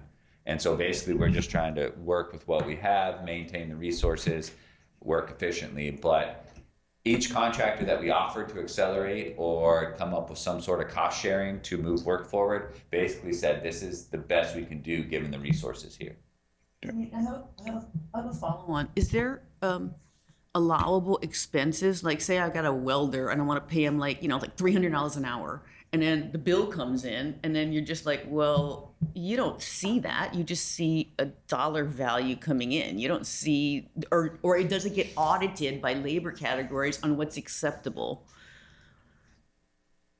So the only audit we would have on labor category is like like when they do their certified payroll. I think it's due at the end of the month or at least every quarter. Certified payroll, we cross-check with our inspector dailies. Was work performed? Is the category correct? Is the wage correct? But I think that's the extent that we do like labor compliance stuff. I'm sure there's some other intricacies in there, but checking like what's a reasonable rate per hour for a welder is probably not something that we would get in and do, because we're seeing lump sum costs for structural steel, right? And that's what we care about, not how much it costs the prime to weld the structural steel. So, with the exception of it's difficult to measure how much got done when you're just getting billed like these lump sums, right? So that's why you have to that's why the oversight function of the Hart staff is so important, because that's why we need all these government people. That's why we need them, why we need, and when we don't have them, why we need other people to watch that we're getting work done safely, and that the work is progressing in a fashion so that we can make a judgment on whether they're actually getting the work done. Yeah. So let me peel that onion back one more layer. So it's a lump sum bid item when the contract's awarded. Then we force the contractor to break that lump sum item into very detailed construction activities in their cost loaded schedule. Those activities typically like no longer than 20 days. So if you take a $20 million item with activities that can't be longer than 20 days, usually that's 200 to 500 activities. And as those activities get complete each day, we mark them as complete, and that activity has a cost associated with it. and then when it's complete, they get paid that cost. Each month, as they complete 100 to 400 activities, those costs are derived from the cost loaded schedule, and that's how they get paid. So it's progress against those lump sum items is how contractors get paid. I just want to clarify for the public, we don't fork out just a lump sum payment. We pay them by physical progress in the field. Thanks, Nate. Michelle, you good? I Edwin? just wanted to add, Michelle, what you're talking about is contract administration. And what we're talking about in the internal audit committee is the auditor's role in providing the oversight as to how well the contract administrators are approving invoices for payment. That requires I'm kind of thinking about it more in terms of earned value, so that, Okay, you know what? Hang on. This is the monthly progress report, and again, I'm gonna say I appreciate the discussion, but it sounds like we're getting into more strategic discussion that I really think is outside of the purview of this particular agenda item.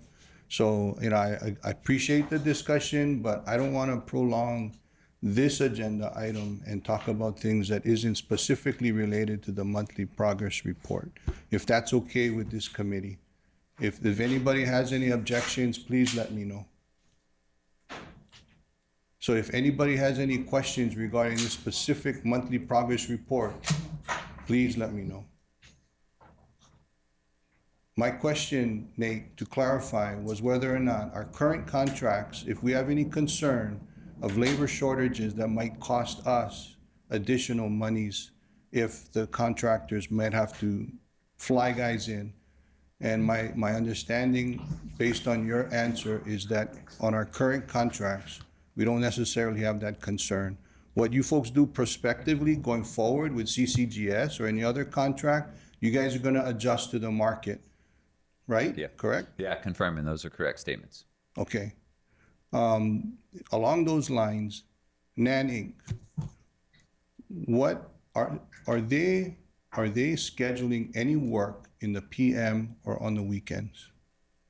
I can shoot a text and get you that. I would assume so, but I don't know for sure. So let me get that confirmation to you. Okay, if possible, before the next monthly, if you can maybe kind of do like some kind of rough report on what their schedule is and what their labor hours are, what's their manpower looking like, when are they working? Oh yeah, perfect.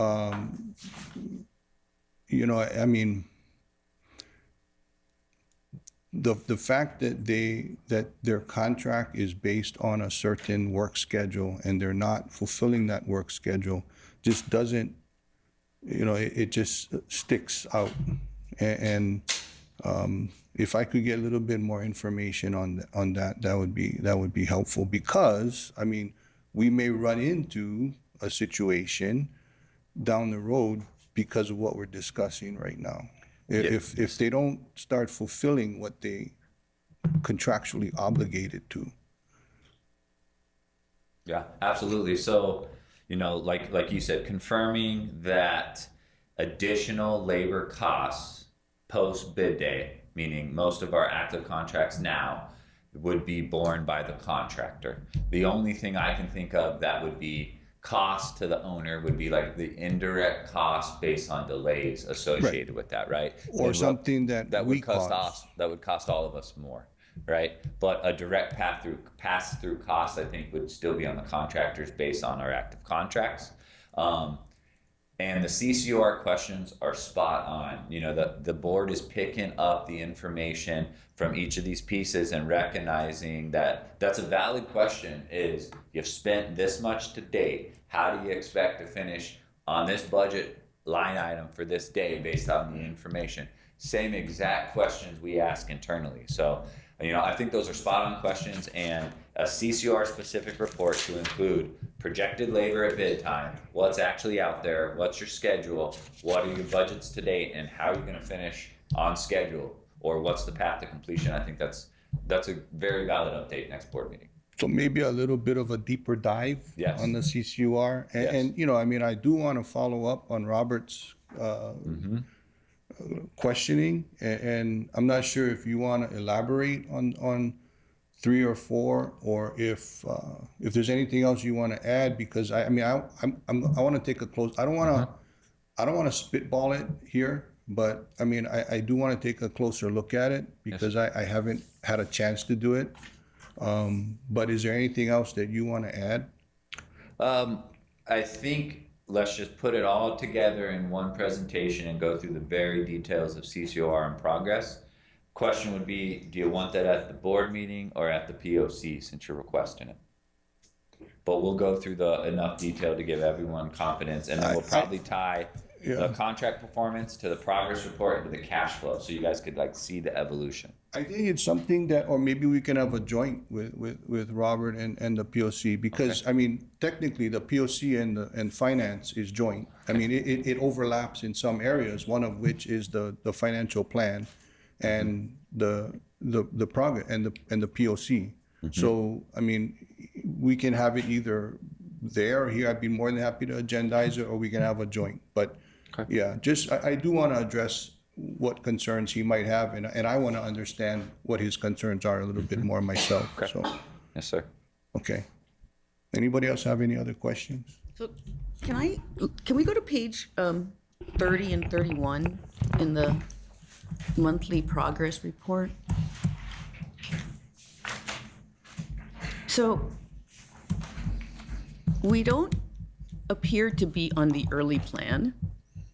We kind of are on the late plan, but this is based on the previous resource and cost loaded schedule. And my assumption would be that the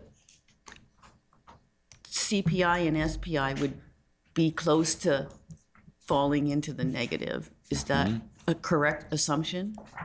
Yes. And CPI, can you explain CPI and SPI for everybody else? Because I'm probably not going to butcher it, but I know Corey can do it. Yeah, so those are earned value metrics, cost performance index, schedule performance index, as you were alluding to earlier. It's kind of looking at your schedule, budget, spent to date, and taking those all into consideration, seeing if you're going to project to meet your schedule and budget, right? So yeah, you are correct. I think we will also, part of this risk refresh, these progress curves will also be updated when we incorporate it. Some of this is related to when the recovery plan happened. We had anticipated procurements coming out earlier than it did. Those procurements haven't happened yet for some of the major items. So we're not meeting the progress that we said we were going to do. But when we're on the late plan, Corey, the late plan is the plan overall. This is overall, right? The late plan is the one that's right at the critical path, correct? So if we're on the late plan now, we essentially have like no margin to our critical path, right? I want to make sure I'm reading this correctly right now. You are. Before we do the risk refresh, and we're going to have some great ideas from everybody, right? Right. So I just want to, Yeah. that's where we are are. on the late plan. That is something that Corey brought up his first month here is what are we going to do? We're tracking to the late plan. We're tracking to the late plan. So we started to look at ways we can mitigate, accelerate what the late plan is, does it make sense, etc.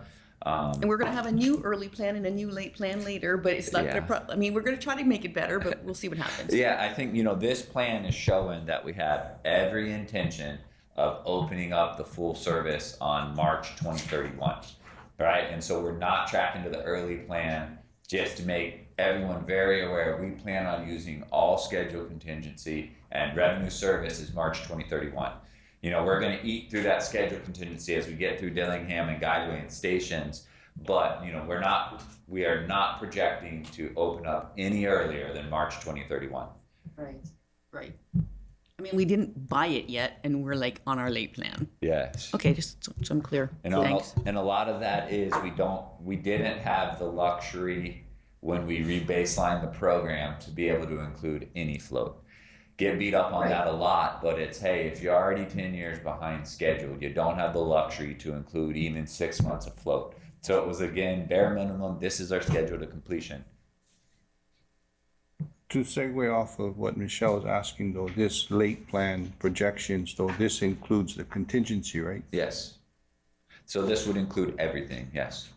So I mean, I mean, the contingency could be considered the float, right? If you look at it in that regard, potentially. So I would say, all right, so risk refresh will give us a little bit different of an early and late plan. I'm gonna say that's a bridge to CCGS, which will really define the next 6.5 years of what the project looks like.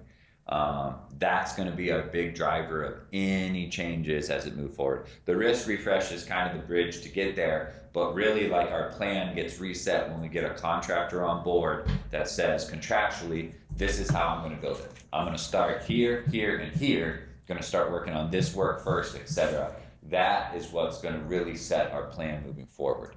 I mean, you know, I forgive me for asking an ignorant question, but isn't that the purpose of contingency? Yes. I mean, we don't plan for contingency to spend it, right? No, we do plan. No, you plan to spend it. Yeah. Well, I mean, but what I mean is, it's based on probability, right? I mean, there's a chance it will save, right? Yes. Yeah, but look at the chart on page. I mean, I don't know.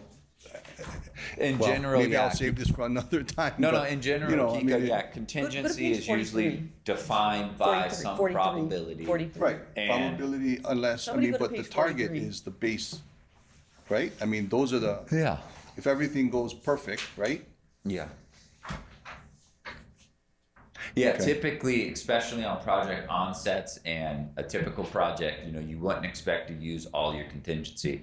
There's even the FTA expects you finish with like 3% contingency or something remaining like that. So you don't expect to use it all, but that's in a traditional type setting. Here, that 9.1 billion project costs, I think we're gonna use every penny of that with CCGS awarded just to get there. So hopefully not, we will know this summer what we're gonna use. You know, those bid prices could swing us $500 million. You know, I know, that, I just want to remind ourselves that our stakeholders gave us what we asked for, okay? And now we're just like, oh, that's just like the absolute bare minimum that we need because we're trying to be conservative, right? And we were trying to be conservative because we thought we had more than the absolute bare minimum when we first did the estimate, right? Yeah, we might. So I want to make sure that we all remember that our stakeholders did a lot for us in terms of coming good on giving us tax revenue, on looking at the numbers and saying, okay, I believe you. If you say you can do it in this, then do it in this. And that's how if I was them, that's how I would feel. we're 4 out of 5 in a row. Don't Right. give up yet. Wait another 6-7 months. Yeah, well, I waited 12 months and you're like more than 6 months behind. So that's kind of like, I just want to make sure that I Yeah, I don't wanna keep I waiting. would see part 2, you know, the priority on part 2 is to get to an NTP, start designing and get construction. So we don't want to extend part 2 at all. I see the potential for part 2 to be extended, you know, no more than a month, but that would be strictly based off the industry forcing us to do that. I don't think part 2 is going to move very much because we've got to get to construction. So. Well, the bottom line is we're always looking for ways to find different methods or to save where we can. Yes, sir. Okay. Anybody else have any questions? Okay. I think that's the only agenda item. So if there are any other questions, or if there's any other testimony, anybody in the audience testify. If not, this meeting is adjourned. Thank you.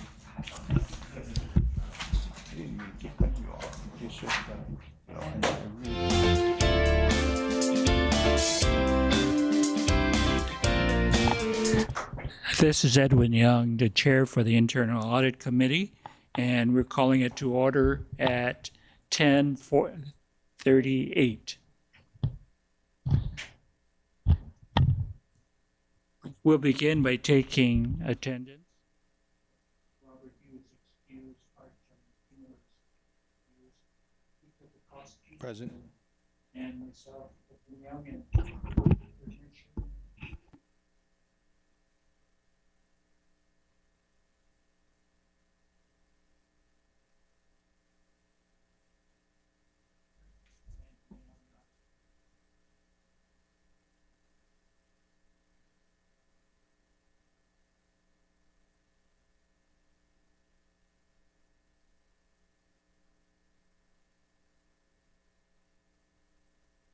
testimony on the item that we have on our agenda today. That being none, we'll go directly into the review of the resolution related to the internal audit solicitation that was passed last year, resolution number 202402. With that in mind, the solicitation for internal audit services that was passed by the board last year, primarily because the bids came in higher than anticipated, and also because it is premised on internal audit standards which are contrary to what government auditors follow in generally accepted government auditing standards.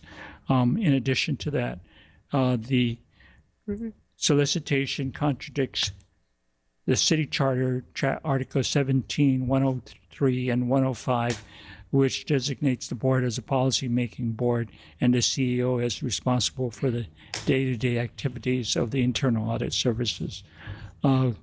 With that, we welcome comments or any from the board members. If there is none, Natalie? Okay, thank you, Edwin. And I think most of you, if not all of you, know that I've been pushing for an internal audit function at heart for many, many years. And I just can't believe that it wasn't established in the very beginning, because we have a $10 billion project. And as the Association of Certified Fraud Examiners points out, organizations, all kinds, have experienced approximately 5% of loss of revenues annually. And one way to mitigate that risk is to have an internal audit function and a hotline. Those two methods alone account for over 50% of frauds that are discovered. So I am just really frustrated with this, not with the fact that Edwin is bringing this up, but if you understand the history, this board has discussed the internal audit function for 4 years now. There was a peer review done by APTA back in 2020. The board members, the peer review members, were all internal audit directors of rail companies, and so they did a very detailed report. The HART board adopted rules based on their report. The procurement was based on their report, and a lot of it is word for word. So we followed what they recommended, and at no point in that entire process did anyone say, hey, wait a minute, this goes against the charter. Hey, wait a minute, we're supposed to use GAGAS. And in fact, the peer review report mentioned the internal auditor's professional practices framework. So while I understand what we're doing, I just wanted to express my frustration because this has just taken so long. And I appreciate Edwin's guidance on this. And with that in mind, I just also wanted to, if I may, Edwin, I had a proposed amendment to the resolution. I'm not sure why we need a resolution, because the original decision was just a decision, a motion and a decision. But if we need to adopt a resolution to cancel this solicitation, I think it's really important to recognize the history. And so I had done an amendment with that in mind. I sent it to Edwin and to Dan. So I don't know how you want to go forward and discuss that, but. Thank you, Natalie. And as you indicated there, I am absolutely, as a former city auditor, in favor of establishing an audit function within HART. The question is the solicitation the right model and the scope of services realistic that we can go forward with it. Based on the feedback we've gotten from HART, the bids have come in higher than what is anticipated, and the city has about 42 full-time equivalents performing the same functions that are listed in the scope of services, and we would establish it and perform the same functions with only one manager and one auditor. So we think that it should be, the internal audit function should be established. We agree with you. The question is what shape and what mode it should take. And that's why in the resolution we say we will further evaluate the matter and come back with a resolution next month with a model that we think more closely meets the GAGAS requirements and also is more realistic as to what is needed for HART. Thank you. So would you?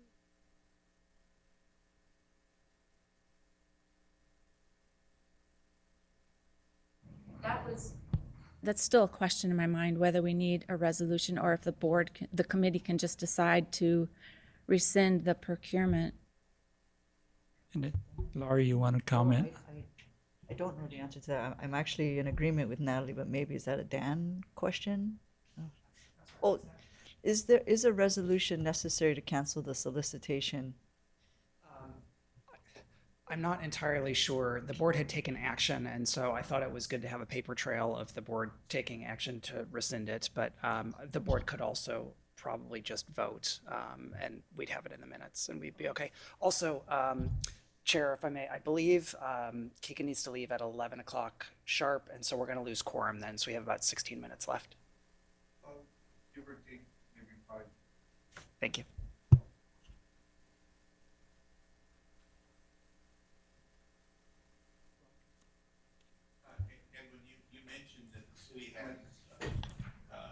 About 42 or so positions.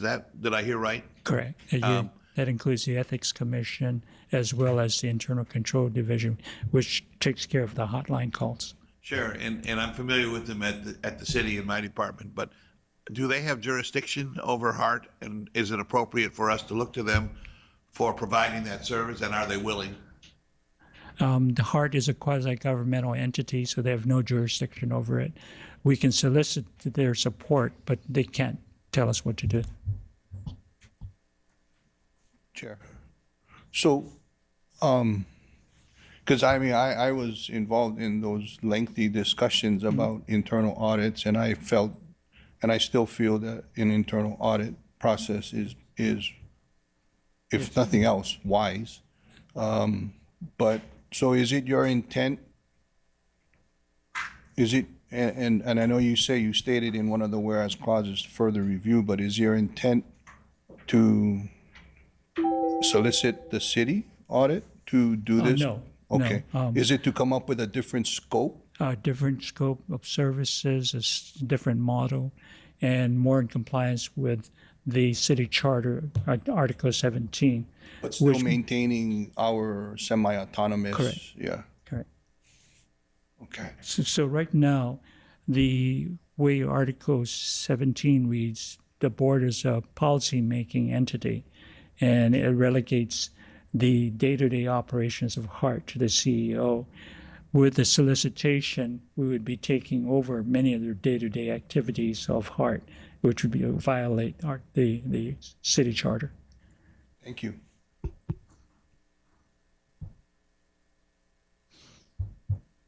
So Natalie, what we would like to do is take your comments and work it into the follow-up resolution that will establish a more appropriate model for HART, more in the shape of pursuing some of the things, the activities that the board previously mentioned, which needs to be done within HART, as Kika has mentioned, but in a more legal setup so that it follows the city charter. And Chair, we do have Natalie's proposed edits up on the screen, just in case you wanted to see. Thank you. Yeah, so, I mean, if we're going to move forward with the resolution, I don't know if everybody can see that. Would you like me to read what I had proposed as the amendments? Okay, if everybody can read it, that's fine. What I'd like to do is incorporate it into the follow-up resolution. Yes. I mean, if it makes, I'm not sure what the timing of this is, but if you're agreeable with this, I would motion to accept the friendly amendment to the standing resolution, and offer up the amended resolution if Natalie is, if you guys are in agreement. I mean, I'd be more than happy to make the motion. Okay. Happy to second it. Can you scroll up a bit though, so we can see the rest of the amendment? Procedural question. There's two things being talked about. One is the amendment to the resolution that's been posted, and the second is a different resolution. As I hear what you're saying, just so that we're clear, one, the second resolution is not proper, I believe, because it hasn't been properly agendized or noted. Correct. That's correct, right? So the question would be, as I hear what you're saying, Mr. Chair, is that you believe what Natalie is proposing should be in the resolution that you will eventually propose for an audit, and that you, I guess in essence, we passed the resolution, which Natalie doesn't believe is necessary, and I guess, Dan, you can comment on that, because it's already gone on for solicitation, and we don't have, so is it something that we need to do by resolution, or is it something that we can just say, we're gonna propose something in the future? You want to answer that question first? Sure. So I don't think the board has to do it by resolution. Because there was a previous board action, I had proposed having something in writing so that there was a clear record. But if the board just wants to vote or recommend, if the committee wants to recommend to the board that it vote to rescind, I think a vote is fine without the resolution. Okay, so my question is, and I believe it's procedurally allowable, and we've done it before. We have a resolution before us, and I am motioning to offer a friendly amendment to the resolution, and we've done it before. We've amended resolutions on the fly, and I don't think it's not consistent with our authority. No, I don't think that's the question. The question is, one, whether a resolution is necessary, and second, if it's not necessary, we don't have to pass the underlying resolution. Correct, and I understand that. What I'm saying is, if this board is going to pass a resolution, then I would like to offer up a friendly amendment to include Natalie's amendment. I think Natalie's amendment should be incorporated into the new resolution that will be offered versus this resolution. So I would there is no motion for for the underlying resolution to pass. Okay. So because I don't like unnecessary resolutions if we don't need it, because it's already been passed and we're not gonna execute on it, we should just either make a motion that says, we're gonna start all over again. Right. And end it at that. So I don't think, so my preference is that we don't do an unnecessary resolution if we don't need to do it. And we don't need to have a resolution that quote unquote cancels the resolution. So we just ignore that. And then the next time when you are ready, Yeah. you propose your resolution and Natalie's, you said you incorporate what Natalie wants, and then you can incorporate whatever else you feel are the necessary standards. So because there is no motion pending, I would recommend that we not take action on a resolution that's unnecessary. I mean, I don't see why. I follow you. Yeah. And if that's the decision of the chair, then I'm good with it. Yes, I'm good with that. Natalie's comments Dan, Natalie, and I are currently working on the new resolution that would establish an internal audit function. So her wording and her changes will probably be incorporated into the new resolution. So having said that, as chair, is there a motion to cancel the solicitation and not pass this resolution? It'd be a motion to recommend that the board cancel it. Okay. Yeah. Yeah. Wait. What is that even necessary, you say? I believe the chair has asked for a motion to recommend that the board cancel the solicitation. Did I get that right, Chair? Recommending to pass this resolution? No. No. Onto the. That's No. just a verbal motion that's being proposed now. Yeah. We can do it without resolution. In other words, the resolution is not necessary, Right. right? Dan? Chair, I'd like to propose a motion that we recommend to the board that we cancel the current solicitation for the internal audit function. Is there a second? Sorry, Anthony, you can't make the motion because you're Oh, I'm not. not a member of the I was trying to speed it along. I'll second. Okay. It's been moved and seconded. Any objection? If not, so done. With that, is there any other business or public testimony? If not, the meeting is adjourned. Oh, this must be a record. 4 committee meetings in less than 3 and a half. idea how long the next one's going to be.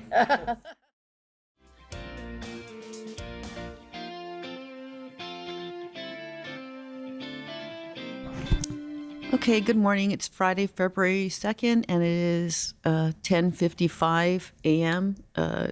It's Michelle Brungraber. I'm the chair of the HR committee. I will take roll first. Vice Chair Anthony Alto. Present.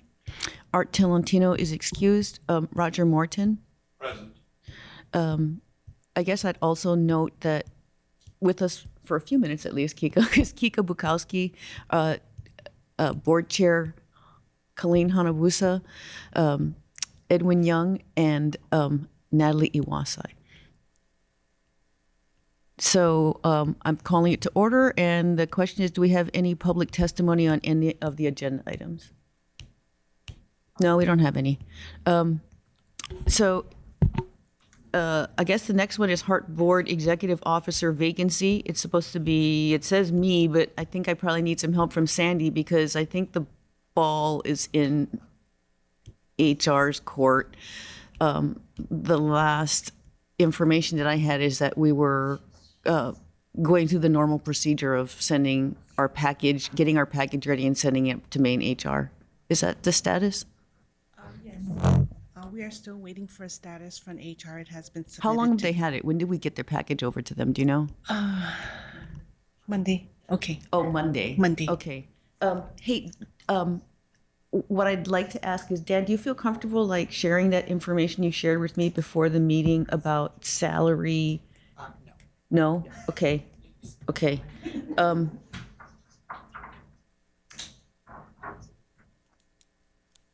When do we expect it back? When do we expect a package back if it's the normal timeline? We will follow up again with that. Okay, just let me know when you get a date and just text me or something, okay? Okay.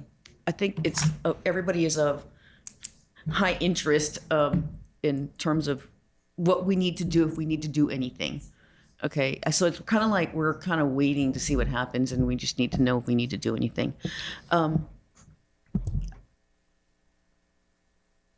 I would like to suggest that we go into executive session for just a second, if it's okay with everybody, so that Dan can share that information that you had shared with me in executive session. So I need a motion. You made the motion, I'll second it. Okay, thank you. We can just walk into the other room, right, and then come right back? Okay, I think what'll be easiest for us is just give us like 3 minutes. We're gonna walk into the side room, and then we'll come right back. Yeah, and I think just the board members and me, please. Okay. And it's the executive session also is for the purpose of consulting with the board's attorney, correct? Yes. Thank you. I'm sorry. I will read that. The board may enter into executive session pursuant to Hawaii Revised Statute Section 92-4 and subsection 92-5A2 and subsection 92-5A4 to blah, blah, blah, to consult with its attorneys on questions and issues pertaining to board's powers, duties, privileges, immunities, and liabilities. And Natalie? Yeah, thank you. You don't have a second, then you don't discuss. Sorry. Okay, I need a second. Second. Thank you. Okay. Natalie? Thank you. I'll get this up one day. I understand that since I haven't signed the confidentiality agreement, there's a disagreement between the AG and the City Corporation Council that I will not be allowed to attend the executive session. Thank you. Okay, and we're just gonna like boogie on into the conference room for just a second, but I think it's just the board members.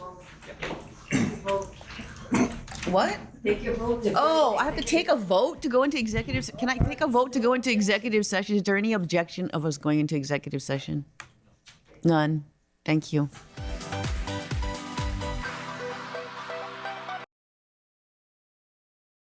And I'd like to move item number, Sorry, Chair, you need to do a very brief summary of what happened in oh, executive we session. received a summary of the executive session. I didn't get a lot of sleep last night. We received advice from council pertaining to hiring process. Thank you. And that'll be reflected in the minutes. Sure. Yeah. Just a question. So we accepted the committee accepted the permitted interactions group report. I believe the board accepted it as well. And that report, from my perspective, really didn't say much. And so even during, I think, the last committee meeting, you said we talked about this person who shall not be named. We talked about this salary which shall not be given out. So I'm just wondering, can't we know how many people applied for the job, and who is it the board is looking at? I mean, it sounds like you're ready to make an offer, or you have made an offer, but it's kind of in the dark for anybody who hasn't been in those closed door meetings. Is that? Yeah, and I guess it has to stay in the dark because it has to pertain with an employee's hiring. And it's sort of like a contract negotiation. If that person, number one, I think I said this before, it was to protect the person themselves because they have to give notice to their job and they haven't accepted it yet. And it was also to protect us because we haven't actually, until we make an offer and until the person accepts our offer, then we don't actually have somebody coming, and people have accepted it and then not came or other things. We don't really disclose those things for any of the other jobs. And then your other question was how many people applied, and I think we did disclose that. Didn't we disclose that? We disclosed how many people. Okay. Okay. So I have another question then. So this is a board executive officer who's going to assist the board with its work. And we just had this discussion about the internal audit function and the city charter and roles, as I understand, the roles related to the board being the policy making and the HART staff and led by the CEO doing the day-to-day activities. And so my question is, what's really happening here? Are we crossing the boundaries of the city charter, and who is supposed to be doing the hiring? And, because Lori wasn't in the executive session. So can you answer that, or maybe that's a corporation counsel question? It might be, but my understanding is this employee is technically hired by HART, but reports to the board. Is that correct? Yeah, pursuant to the new board rule, which is Rule 12, the board makes the hiring determination, and the executive director is the chief procurement officer and still needs to process administratively, but it's the board's hire. So can you opine on Natalie's specific question about the board being a policy-making body and whether this is consistent with that? Not in open session, I'd want to do, I can do confidential legal guidance as to Core's position on that, but not in open session. So my suggestion would be that you follow up with Dan on an individual basis, because otherwise what I'd have to do is move us into executive session to get the answer, and then you wouldn't be in it. Okay, I'm not sure if would be something that you'd have to go behind doors to get an answer. I'm not sure it would be given to me anyway, but I will just leave it at that. I just raised the concern, the question, and the concern. Thank you. Yeah, I mean, we're executing this pursuant to the change in the board of directors charter. So I feel like with that change that everything else that followed on was consistent with that change in policy. Changing rules. The change in, Yeah. I'm sorry, change in rules. Maybe if I've explained the hiring processes, we experienced it throughout the city. HR has to do a criminal background investigation, and if there are no black marks against the individual, HR will then clear the air to make a job offer to the individual. The job description has to be approved by HR. And after the job description is approved and a full-time equivalent or staffing is approved by the budget, then we can attach a salary and then we can make the job offer. Until all of that is cleared, no job offer can be extended by any agency in the city. And I can also add, Chair, that the job description is public. The board had voted on that and published that. And the salary range should also be public because it's the standard EMO 3. And if you can do you recall the exact numbers off the top of your head? It's okay. It's somewhere in the range of 97,000 to 153,000 is the Right, and where we are now, Sandy, you can correct me, but we have not made a contingent offer yet. Correct. Is that That's my- correct? that's my understanding. We just sent the package over to HR. They haven't come back to us, so we haven't made a contingent offer to anyone. That's where we are. So it's not like, oh yeah, we're ready to hire a person. It's like that there was a selection of the to be not named, to be not salary, but we're still going through the HR process. Okay, well, thank you for that clarification. Anybody else on number 3? Hey, if it's okay with everybody, I thought maybe while we have Sandy here, we could kind of move item number 4 to the end of the agenda so that we could capture, sort of like them while they're here. So if we move on to item number 5, the vacant positions, do we have any public testimony? None? Okay. Go for it, Lori.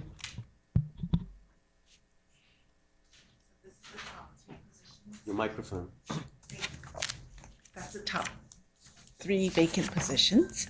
So we have categorized those top 3 positions. Number 1 as the Chief Financial Officer. Number 2, Records Management Analyst 2. And 3, Civil Engineer 3, Quality Assurance. Okay, maybe this didn't make translation real well. Okay. We were going to discuss the top 3, but because the format for the board was going to be all the vacancies because we have them all, then I had been hoping to see the whole list. Because, we had questions about like how long it's been open, how long has the vacancy been open versus how long has like the position been open, those kinds of questions. Oh, my However, apologies, Michelle. That will be done for the board Board, meeting. Yeah, right, absolutely. right. So And, my and mistake. we were just looking at a format kind of thing. Yep. She's working on that, and also all of your. Yeah, folks so that's added what I to thought the we were board gonna, chart. No, when we that's talked. my fault. That's yeah. not Sandy. That's my Okay, fault. so, yeah. We will have the org chart ready and that table with all of the vacancies Yeah. and changing the titles to clarify Yeah, the yeah. confusion by the board meeting posting the week prior. So Okay. I apologize. Okay, so I don't think anyone has any, since I can't see the rest of them. I mean, like, honestly, I don't think those 3 sound like they're not important. Yes, these are, the reason we narrowed it down to those is there's no redundancy. There's one person each doing those jobs. If they get hit by a bus or leave, we'll be crippled. So it doesn't So- sound like high level, except for the CFO, the other 2 doesn't sound high level, but it's really worrying us if these 2 individuals leave. So with respect to the CFO position, we had to, there's 2 positions missing, correct? So it's already somebody got hit by a bus and we went down to the last person and now we're on the last person, right? Kinda? Sort of. So you're right. Richard is taking Brent's place, and I think he's excelling very well. So we've already started the And so you've made him acting? He's acting. Acting what? In Deputy Director of Finance. Okay, so he's acting deputy director of So finance. above that was Dean Hazama. We had him both as admin and finance, so we broke off the admin and now we're just focusing on CFO. So I think we have a couple of candidates, might be promising. Rick went through probably about 7 or 8 that didn't even meet the cut. We're working on phone screens with those candidates that might match the position. Thank you. Anybody have any questions?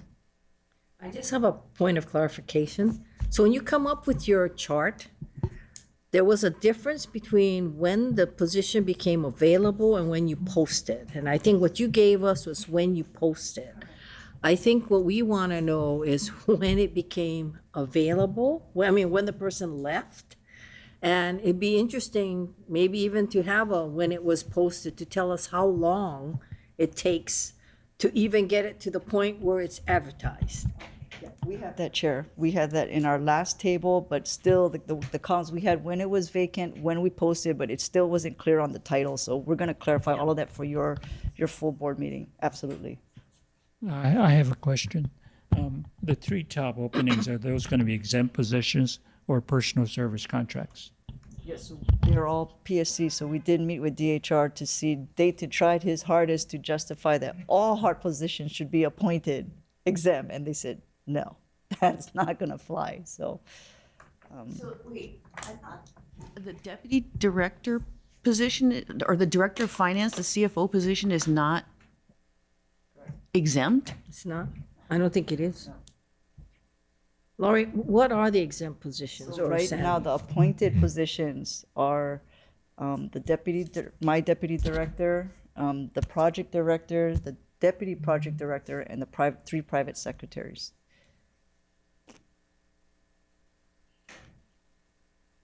So is it a total number, or is it just that you have that's exempt?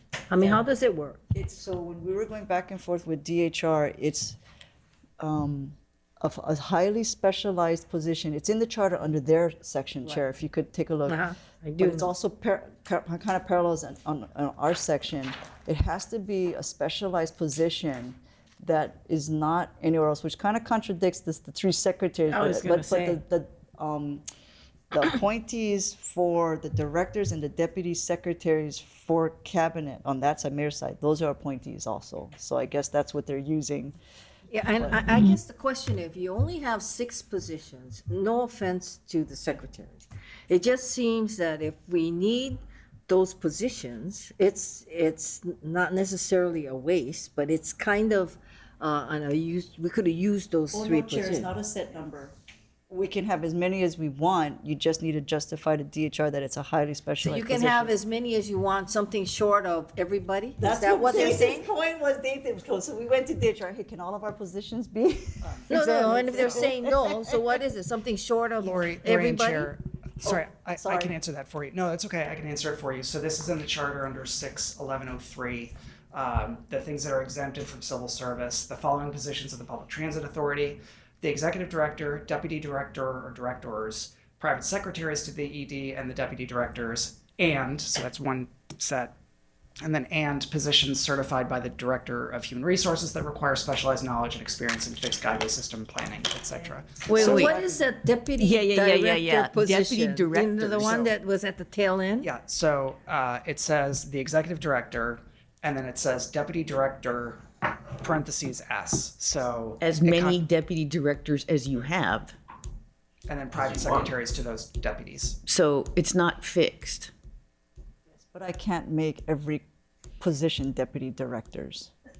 But you have how many that are not exempt? That's right. So right now, because that's how I pushed for the deputy project director. We created that, and that was able to be exempt. So But Laurie, you can't create those positions. Only we can create those positions. correct. And we But didn't create created those. it. We created it. It was on our chart. No, but we have to create it. But board has to create those positions. You can't create it. That is That's in correct. the charter. Yes, And that we is- never created those positions. They were in existence before. Well, the project director was in existence before I came, though. Doesn't matter. Anything after 2016, we create.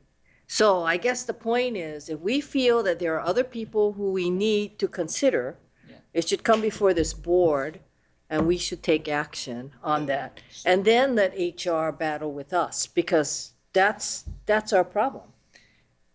The charter is very clear as to who creates these positions. It was, maybe I should take back the word create. It was changing the title. So the position is created. It's there. The 135 positions is there. But It you was the said, title of the you posi- said Yeah, you let me pushed take for back these positions. Let me take back the because word create. The position was there. It's the title. And I have that from CORE. It's the title of the position, which I do have I authority may not of. necessarily agree with You may CORE not. on everything, You're so right. let's do this right. Let's through HR, find out what deputy positions are there. What is it that the board will create under the charter? And then we'll do the battle with HR, because this is ridiculous, the way we're going back and forth on these positions when they should have the special status and not be. And it's the board's responsibility. Yeah, Sandy, take a note that we need to discuss this under item number 6, this brainstorming thing of like, okay, so what are our challenges? What are impediments to the challenges? What's within Hart's realm? And then what's within the board's realm or the mayor's realm or somebody else's realm? Because you could ask until you're out of breath, but maybe it's somebody else that needs to help. So the meeting we had with DHR, as far as the exempt positions, it has to be, to Dan, what he just wrote has to be specialized. So if I want to create a position that is similar, other class specs within the city, they are not going to approve creating this, or not the word create, classifying it as an exempt position. So I don't agree, because I don't hear what he said, or I don't read it the same way. Because I think that the fact that it's split gives it interpretation to the fact that it's deputy directors parentheses S. That's how And I then you read it have too. another For a category. position, a deputy director. That's right. Right, so that's all I'm trying to say. So when you classify as a deputy director, you have to be very specific on what that is. You can't just call it that title. Well, the question is whether that's really what it says, because statutory construction is statutory construction, what it says. The fact that it's broken, and then you have that other category of those who may have specialized services, specialized talents, I would read it as that's two separate categories. You don't need to be a deputy director if you have specialized. Yeah, so I think I understand both Chair and Lori. The goal is to try to take advantage of whatever flexibility is in the charter to attract and retain the best people we can for these high-level positions. So if I may, and if it's okay with the HR chair, perhaps I can work with Lori and the chair to figure out sort of what the parameters of the authority are. Thank you. Yeah. So where we differ is, I believe we should stretch it, or we should argue the maximum amount of positions that we can get in this category. And I think that litigating statutory construction, that it's very clear that if it says that and it's subject to interpretation, we go with it and we do it and we maximize the amount of things. The only thing is, under the charter, the creation of positions is board approval. So you got more work to do. Sorry. Thank you. I Edwin? would agree with Colleen that as a quasi-governmental entity, you do have the authority to create and abolish positions and to label them as exempt or not exempt. But also, I would also add that you have to make an argument with HR that construction and rails, running rail systems, it's not a common trait among everybody who applies. It requires a very specialized knowledge. And if you don't know what you're doing, you have cost overruns or rail system failures. So HR, someone has to make the battle with HR. HR, as your staff can attest, are very slow, very bureaucratic, and if you don't cross the T and dot the I, they won't approve it. And so I do agree, I would love to have as many exempt positions as possible because it gives us the flexibility on the salary especially. It's just, I don't think it's the board's authority to classify the positions. It is the board's authority to approve the creation of positions, and you cannot do anything. And it doesn't matter, if somebody exists, we can create a position that guy or woman can do. So I guess the point I'm making is, it's how you view it and how I guess creative and flexible you're gonna be in using the charter to our advantage. And what I see, and with all due respect, the way you interpret it is you interpret it with whatever HR guys told you before. I'm the exact opposite. As Dan will tell you, I don't agree with core, I don't agree. And the difference is, if we're gonna go do battle on this, Dan and I had already said we will do battle with HR on all of this. So that's the premise by which we are existing. Basically our hands have been tied on the most expensive CIP project in the history of this state, and we can't even go out there and encourage people to become city employees because of this strange structure that the city has. So I think it's time that we challenge the structure, and this entity as a quasi-governmental entity is probably the prime one that will do it. So I'm proposing that HR and Dan, and with you, we look at all these positions and we see who we can move. The project is at the tail end now for this segment. And what we need to do is we need to encourage people to become part of the city, and this is what we need to do. I would tend, go ahead, Roger. Microphone. Is this similar to city departments that have more than one deputy? Like, for example, when you were in environmental, you had 2 deputies? Yes.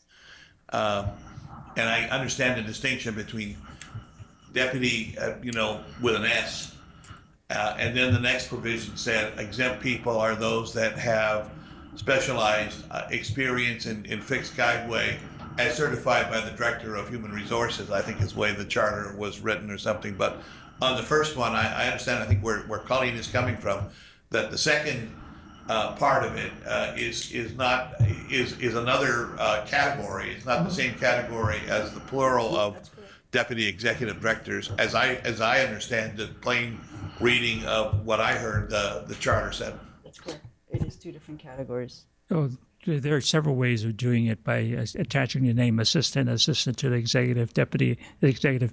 There's a lot of ways of getting around it. But based on our experience, when we, as city auditor, when we reported to city council, we found that half of HR will agree with what we were recommending, and the other half will disagree with what we were recommending. So if you don't push your battles, you're not going to win anything. And just to clarify, presumably we could create as many deputy director positions as we want, and HR couldn't say a thing about it. No, I don't agree with that. That's what the charter says. But with the HR, Again, if you would like a legal opinion on that, I'd be happy to give that to you confidentially. Now, granted, that Board of Water plays the very delicate game of keeping HR informed and following their rules, but they still are able to get most of their employees classified as exempt with higher salaries than city employees. And the Board of Water Supply employees are employees. They don't have all these separate categories like we do with all these HDR and all these different Lee and Elliott and all those filling those positions of the city. So I think that I think HR will at minimum have to give us deference as to what we feel is necessary to see this project through. And they got to understand, they're not for us.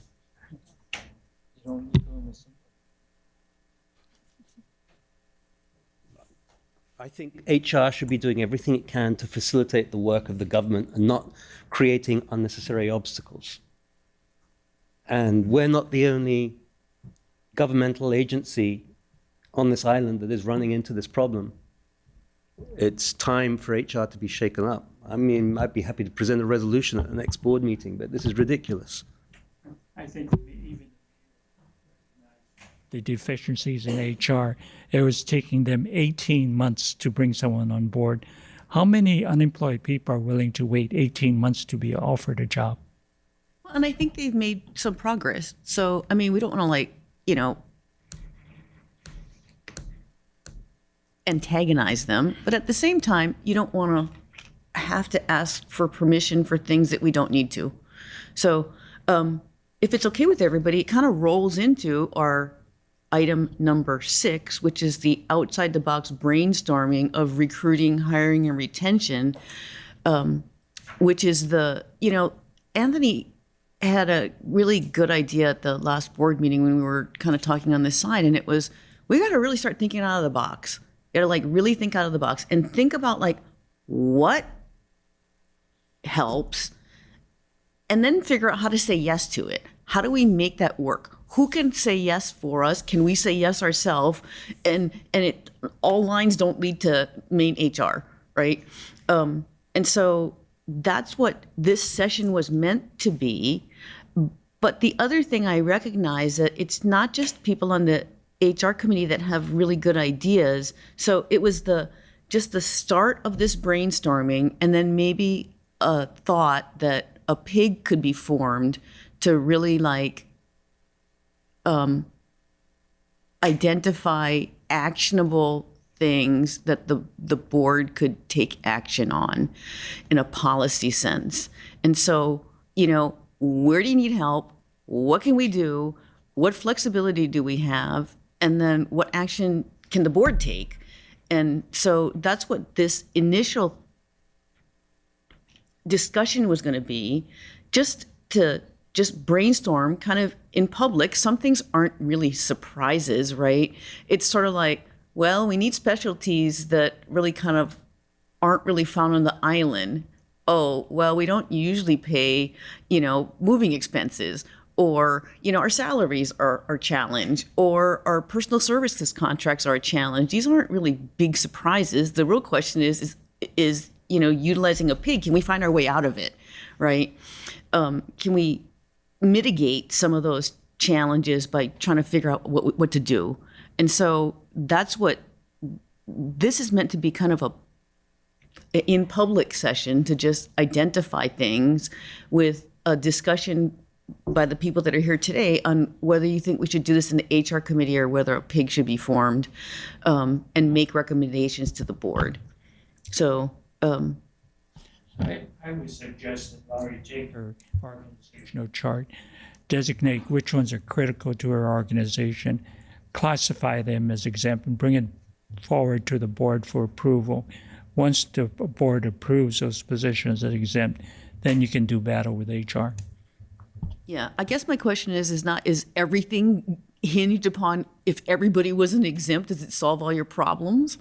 I don't think it does. I mean, you're still up against the 1-year contract thing, no matter, even if you're exempt or not exempt, right? So, The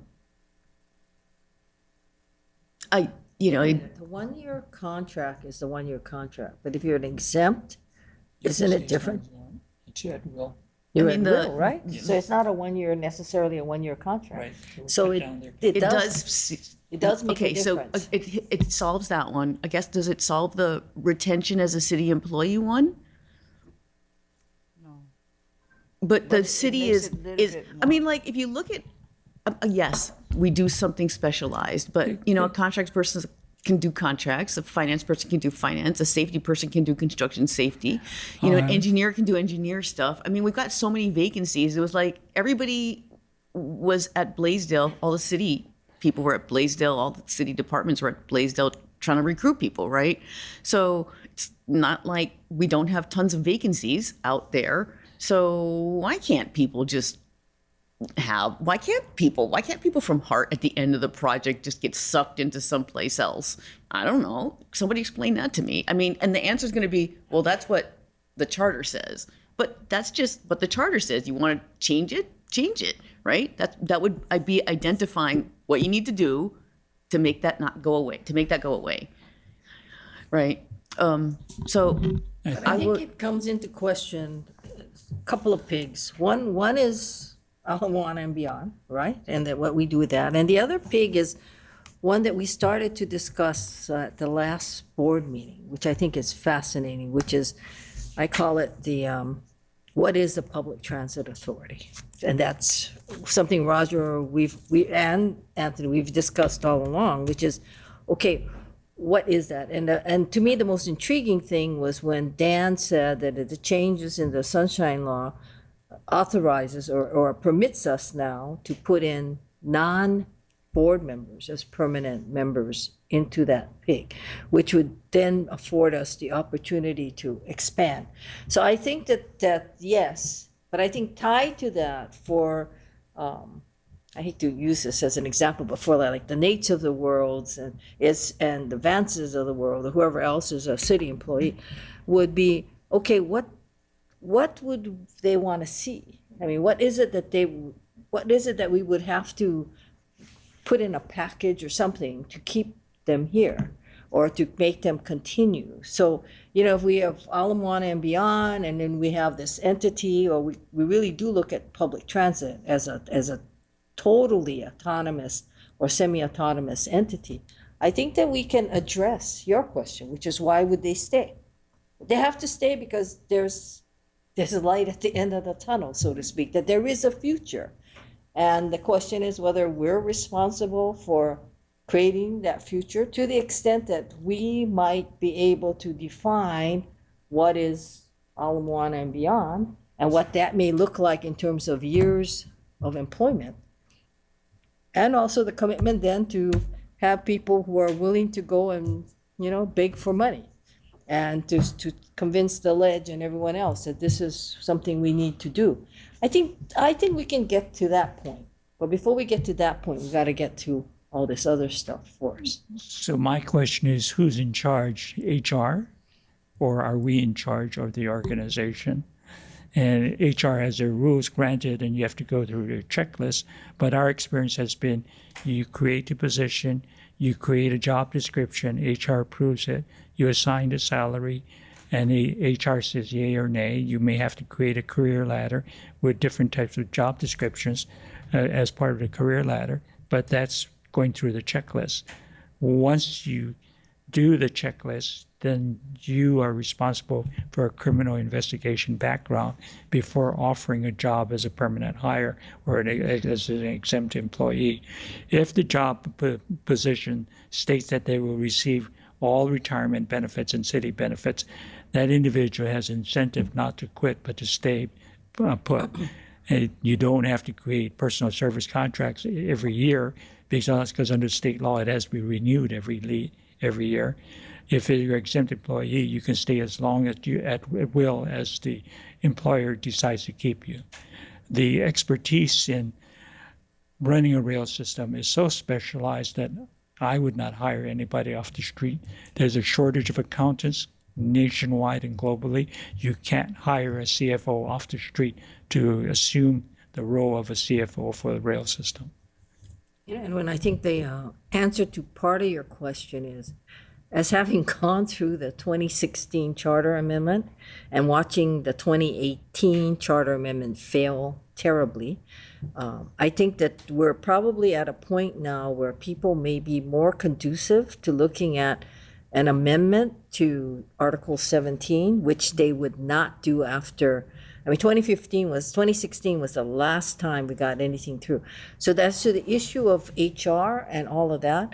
I think those are things that depending on how the creation of the transit authority is, as we move on that, you can take care of all of those technical flaws that we have as to who does what, how does this thing fit together. And that's going to require a lot of work. But I think in the meantime, what we need to do is we need to do this preliminary kind of battle first on, okay, what is deputy directors, parentheses S, what are the skill sets, what in our structure are there that we have to get behind and do, quote, battle on, You know, we remember HR is still a cabinet level position. And you know, it's and a politically appointed position as well, whoever's the head. So there's all those considerations too. Roger. Looking beyond the city to the state and the way that they're organized, for example, the State Department of Transportation, they have an administrative deputy director, and then they have modal deputy directors. I think they have 3: harbors, highways, and airports. So they have one, what might be called first deputy, which was the administrative deputy that they have, and then they have 3 deputies in charge of specific modal parts. What I see in common in a lot of transit systems is they have a general manager, they have pretty much a deputy general manager, and then they have an assistant general manager in charge of operations, an assistant general manager in charge of finance, and so on. I'd like to give a worst case scenario. During our review of the homeless program, which everybody's well aware of, HR is taking so long and giving community services such a hard time. Community services had to hire a graduate on a 1-year service contract to run a multi-million-dollar homeless program for the city. When he left, all the expertise went with him. The Hart may find itself in the same situation if it doesn't learn how to fight battles with HR. Except for we're executing $5 billion, right? So I mean, maybe we need to pick our battles, right? We're not going to bite off the whole thing, but it does sound like there's some preliminary discussion that says looking at exempt is an important thing. And if we just take a look at that in a little bit more depth for next month, then, you know, you guys can bring something back and we can talk about it, and we can talk about what solutions might suffice in just for that, and what does it solve and where does it solve it.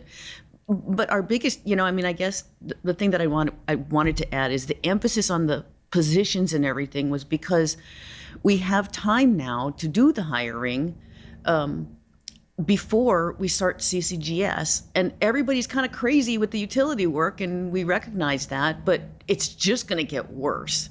So in the next 6, 9, 12 months, and Laurie's used to be nagging her about this is the time to like try to figure out these things. Where do you need help? How do you need help? Ask us, because when Colleen's motivated, she's going to go after somebody, and you don't want it to be you. So that doesn't mean it's always successful, but like, you know, I mean, like, you know, I'd rather have her on my side. So, One last observation too is that deputy exempt employees tend to be at-will employees as well. And so if you're looking for longevity and corporate history, usually they go with the executive director. I mean, that's typically the way it works. In the city's case, they go with the mayor or with the political or with the governor or with, you know, whoever is the chief executive officer. So it's not always a one-way street where you get a longevity. You might be retained by the next authority, but that's not a sure thing. You're an at-will employee at that level, and so you don't have longevity. And Board of Water Supply. yeah, another aspect to it is that you can create as many exempt positions as you want, but if there's no funding for it, as approved by the city council, you cannot fill the position. So you still have to that lengthy process of getting it, submitting it with a budget, getting it approved, incorporated into the budget, approved by the city Yeah, I'm council. not sure that then really it's is true. our That's- issue, right? That's not going to be our problem. Right. Yeah. If That's they not can going to get be it, our fine, problem. but the We'll thing is that move money into there because like we've been moving it to consultants. We'll just move it back out of there, right? so So if the city council doesn't cut your budget, you're fine. I don't think But They can't. they can't. They can't cut Hart's budget. Yeah. They can do whatever they want, but it comes back to Hart, and Hart put their own budget. So there's a difference between being aggressive and being assertive. I don't think we're being assertive enough.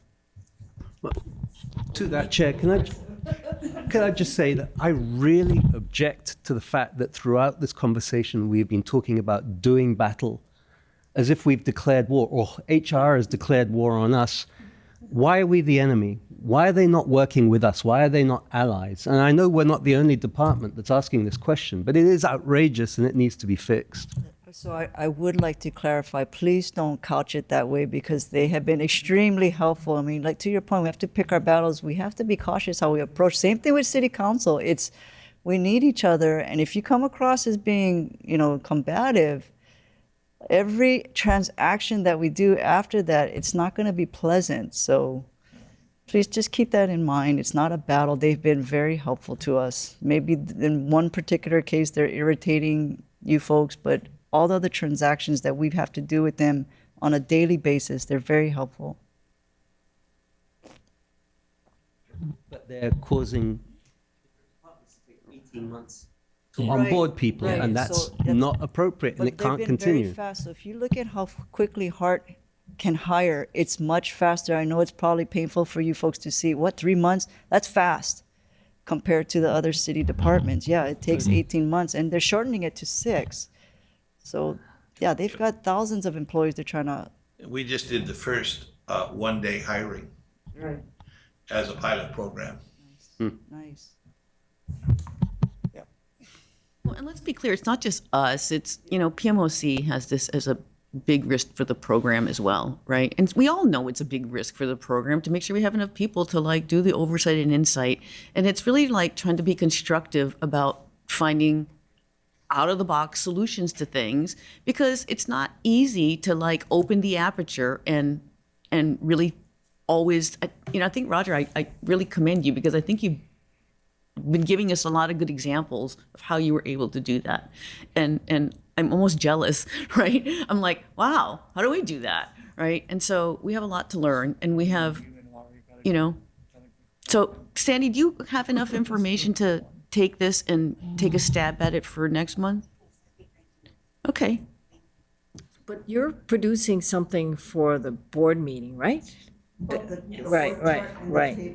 So is there any chance that for the board meeting, you can give us also a list of positions that you think if they would be potential candidates for exempt?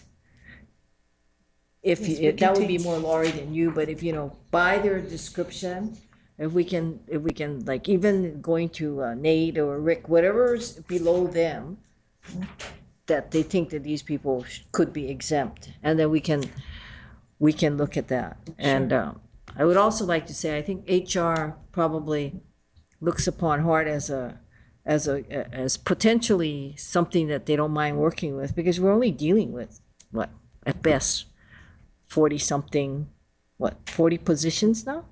That's minor for an entity as large as us with that kind of budget. We only got 40 city employees, so if I were them, I'd be happy to deal with us. Right, and it's a challenge because exempt means exempt from FLS. But the labor laws don't apply, so things like overtime and those kinds of things don't apply. So you can kind of, they work, and so if you don't have enough people, then they just keep working. Not quite, I don't think. I think under the, FLSA, right? They're exempt from I FLSA. think though that they might be exempt under that, but even if they were, there are city policies where they normally do get the overtime in any case. I've had that issue too, is that, and that employees that that have all the indications of being exempt or even are exempt in the city's environment, usually, maybe not in the director's case, but in many other employees' cases, they do get overtime. But Roger, from the EM8 and above, Yep. no, Yeah, you cannot. Yeah. So our exempt employees put in more time than 40 hours, worked overtime, and didn't get compensated for it. So we had to force them to take comp time. They received all the retirement benefits as any city employee. The only thing they avoided was having to go through the HR bureaucracy to get hired. That's exempt. Anybody have any other comments? Are we out of quorum? May I use Kalina's? No, because Roger, I have Roger and Anthony and me. I think we're good. Yeah, I'm on the committee. yeah. Well, I think this was a good discussion, but I don't think we solved anything. I guess I would say canvass some of the managers within Hart. They know what helps, right? I mean, like, I can sit up on top Grand Poobah and like decide what I think helps and, you know, blah, blah, blah. But, you know, canvass some of the managers. I think that they have some war stories of people that we weren't able to hire, people that might have been close to being hired, people that left. I don't know. I mean, you know, there's lots of lessons learned, I think. So if you could also do that, I think that, especially for our critical positions, I mean, I think we want to ask people widely what kinds of things help and then kind of winnow it down to like the top few things that we could work on initially. Anybody else? Okay. Let's move back to item number 4, review of the 2023 Executive Director's Annual Performance Assessment. And to just review where we were, we received a self-evaluation from the Executive Director. We sent to all the board members the comment and scoring sheets that were gone over at last month's meeting. And what we're going to plan on doing is to review what we have gotten so far. And unfortunately, we have to do most of it in exec session, but I think we can say how many people submitted assessments and how many people are still missing, or can we not say that? I'm missing from, one individual said that they were not going to submit, and then we have, I believe, 3 other people. So we did pretty well. Yeah, we've got everybody else. Everybody Right, here and is, then what I asked Dan to do so that everybody understands what the process is. There's no names associated with it. The comments have kind of gotten, within each category, the comments are going to get mixed up so that when everybody looks at them, you can't really like, you know, there's not like, oh, you know, reviewer A did these 3 comments or whatever, and then like, then it went to reviewer B. But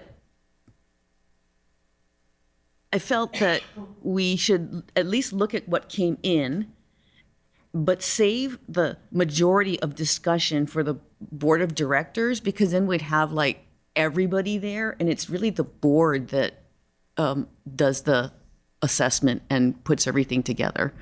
And so this was more of a review who did it, an executive session review, like, you know, is there a big divergence? Is there like a lot of people missing? Is there like, you know, that kind of stuff. And so if anybody has any public comments, I'd be happy to take them now. Natalie? Yeah, thank you. So I'm just wondering, is this going to be productive if you have 4 people who haven't submitted comments? We're a small board, so that's really a significant number. And I'm wondering what you meant by the term review who did it. Does that mean you're going to look at if you identify who has submitted and who hasn't, it's easier to figure out possibly who made what comment. So I'm just wondering about that, if we can get clarification. Chair, if I may, I can say we've gotten 9 responses so far. So 9 out of the 12 total, including all board members and legislative appointees.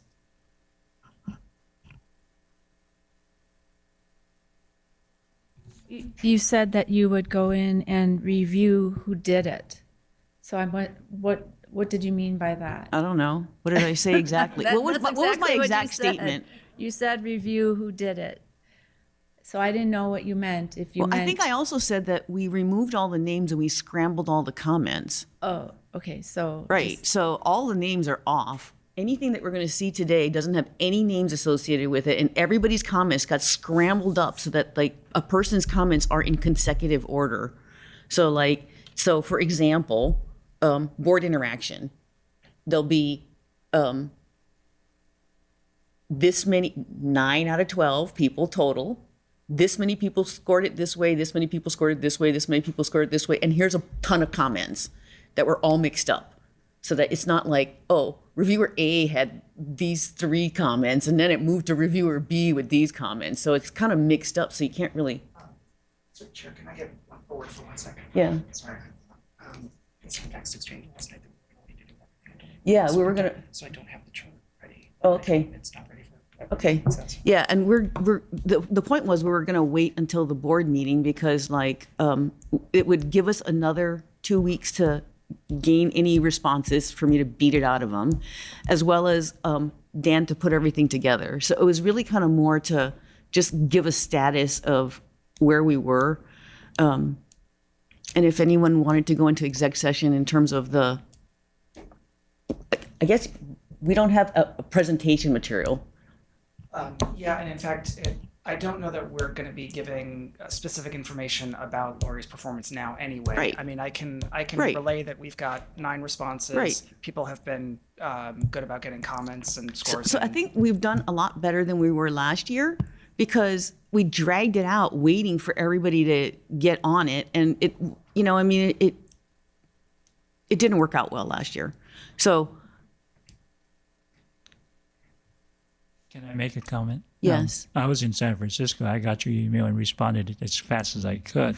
So if the others haven't responded, don't well, hold and your I would breath on it. expect that, you know, it's not going to be perfect either because we have to adjudicate comments and then decide like, you know, like what actually gets put into a report and everything. But besides that, I mean, yeah, people's individual comments are not going to be are not going to even be in the report. That's what we had talked about in our session, our public session last month, was that it didn't give the board any advantages in terms of providing that level of detail in an executive's public review. Michelle, I thought you said something, I don't know whether it was in the last HR meeting or the last board meeting, that comments that were, I guess, finally going to be either given to Lori or given to the rest of the board were somehow going to be gone through by the HR committee, and only with some kind of consensus on the HR committee were comments going to then make it to some sort of final report? Did I misread? Did I mishear you on that? You know, I don't remember that, but right now, I think everybody on the board needs to weigh in on this. I don't think screening it is advantageous because I think, you know, everybody's seeing everybody else's opinion, especially if there's a wide divergence of people's experience in what they're working on at the board, right? I mean, some people work on this, some people work on other things, some people have an angle towards, maybe policy, and some people have an angle towards execution, and some people have an angle towards, whatever, operations or whatever. And I think you want to see all that diversity of opinion together so that you can hear, when somebody sees a comment and then somebody else can say, well, but I saw it this way. And then another person says, well, I kind of resonate with that comment. I think you want to have that fullness of discussion. But I thought the reason why is because, and I think Lori brought this up too, is that because of her position, whatever we transmit to her is public. Right. So it's not something that, if it was another situation and we evaluated and then that evaluation stayed within the board. So I guess I thought that's why you made the comment that you did, was because whatever would technically become public, the board's discussion was the board's discussion, but whatever would be transmitted to Lori, I thought you said the HR committee would sort of go through it first, so that you could, it's almost like drop the highest score, drop the lowest score, and then make a decision, because with the eye that it would become public. That's what I recall that context being. I was hoping that the way that we were doing the actual scoring part was going to alleviate some of the need for really super detailed comments, because it's sort of like, you're doing good. There's a few little things that, like, you know, or we need a different direction here. Okay. And so that's what you really want to give a leader. You want to give them, you're staying within the rails, you know, you're like, you're getting too close to the edge there, or you're off the rail here. And we all agree on that. So the initial sorting was sort of like what Dan and I are doing in putting it together, so that you can see like how many people have the same scores. Is it a big divergence? Should we drop? I mean, I don't feel like dropping one, and it's not like the Olympics, right? I'm not saying that's what you're gonna do. I just said that the reason why I recall you making that comment was in reaction to Lori saying the reason why she made everything, she was told she had to make things public. But in her mind, her evaluation is a personnel matter and should have remained private. And I actually agree with her. But notwithstanding that, it does become public. So I thought, and this is the reason why I thought you said that, was because there was a concern as to how would we actually do this, and it would be fair to her, but also that the board was dealing with a different set of, I think when we all did it, we didn't expect that Laurie's evaluation would become public. And then, you know, we also had the issue of the grading, and I think that's why you went through your 1, 2, 3. But even at that, I couldn't figure out what was 1, what was 2, what was 3. So I texted Dan or emailed Dan. I said, okay, what is 1, 2, and 3? And I saw yours, you know, and he had an Excel sheet. Well, he took everything, because you remember you had, the way you did it, you had all these categories, right? The same 7 categories in 4 categories. Same 7 subsets in 4 categories, right? So the question is, okay, and then you had these 3 columns after the score. So I knew you wanted I assumed you wanted a score per category for the whole, whether it was interaction with the board, whatever. So the 4 major ones, which is part of the contract. Then you had these 3 after that. So that's when I said, oh, must be, okay, which one of the 7 fell in 1, 2, or 3? So I made up my own. I mean, I just assumed that was it. That was what you intended, because why would your chart have 3 spaces after the score? Because if you wanted just a score on everything, I thought you would just have a score on everything. So, you know, we were guessing. Well, I was guessing. And then when Edwin's one came through, I said, oh my God, this is a damn Excel sheet. You know? So I said, whoa. But, and in that, by the way, nothing of your scores were revealed, just your format was shown to us. And I said, holy crap, I hate Excel. I can never do it, so I hate it. But, you know. Well, some categories had lower scores than the other. No, we didn't see any scores, because all we saw was that this was the format that you had used. You have to back up your score with comments. So the 3 little empty boxes were only for your comments to back up your overall score. It doesn't matter where you back them up, but you had to have some. You can't just be like, oh, here's my score. She's great. I'm like, well, why is she great? You know, if it was just a backup comment on your score, and this is just me, I would have had, I think you would have 1 space. But because you had 3 spaces, I was looking at it and going, there's got to be a reason she, you know, Michelle is Michelle. There's a reason why she has 3 boxes. So I said, I have to put whatever I think was a 3, and the reason why out of the 7 was in here. Whatever was a 2 was in here. Whatever was a 1 was in here. And that's how I interpret it, because I just thought that's a Michelle thing. And that's okay. I mean, like, you know, if you had a 1 and you put it in the first box, then that's fine. And if you had more comments than that, you might have had a really big box. I ended up kind of like, I did the opposite. I put each individual comment into its own kind of box because I thought it was kind of a different topic of like why I was thinking this particular item was a good thing or this particular item was like a lessons learned thing. You know, I mean, everybody kind of fills it out differently. It wasn't meant to like, you know, force you to a format. It was meant to just put a big box for comments. If I may suggest, in order for the Personnel Committee to maintain its credibility, you set a deadline, enforce the deadline, let the committee score and average out the scores if you so choose, summarize the comments, and then let's see what you have.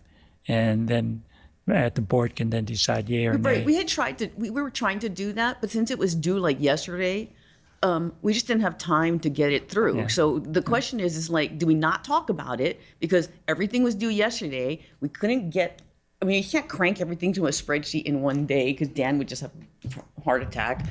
Or do we wait a whole month? Do I bring it to the board? What do I do? So what do we think we should do? Should we bring it to the board? Should we wait a whole nother month and make Lori wait a whole nother month? And then then that's finally when the HR committee is going to even look at it? I mean, like, I kind of thought, well, we'll see how many we have. I'll beat on the last 3 people. I didn't know how many were going to be there. And then we'll see what we have at the board meeting because then we can like look at it there. I think the board meeting is the 16th. That gives you 2 weeks to discuss it by email, online, or virtual Zoom. To discuss what the final scoring should be. I'm sorry, what?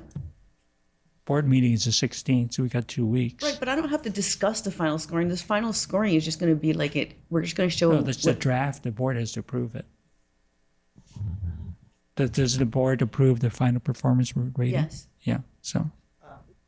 Chair, another option, if you wanted, you could notice a meeting today for next Friday and have the HR committee meet next week Friday. There's still time to do that. We could Zoom meet. I mean, I don't know what everybody's calendar looks like. The other thing I was going to ask, Chair, is would you like me to consult with the Office of Practices about That's 10th, is it the 10th? I think that would really help because I think what Colleen was suggesting was that if we discuss it at a board meeting and show all the comments, that potentially could become public, but it would be done in executive session. So like, I'm really concerned if, you know, I mean, and I think the board members are concerned too, that their comments are taken respectfully, but also that, you know, I mean, privacy of the executive director is maintained. Yeah. So let me just, Lori. Oh, Lori. Oh, no, sorry. So I think I'm gonna check with OIP about what's gonna be public and not. And so I hope that'll give you a little more comfort too about sort of how we've come down on what will eventually be publicized. Dan, this came from.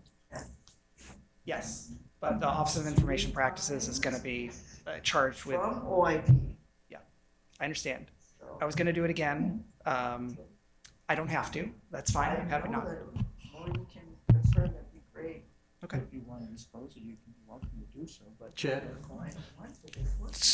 So I think that it's inappropriate, obviously, to be discussing personnel matters in open session. And the process of doing the evaluation is a bit like making sausage. I don't think it's something we should be doing in public.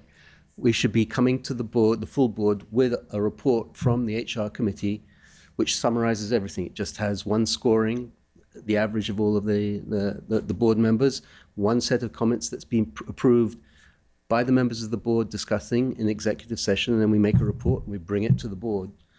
So that hopefully the majority of discussion has occurred in private, as it should, because we shouldn't be discussing those sorts of details in public.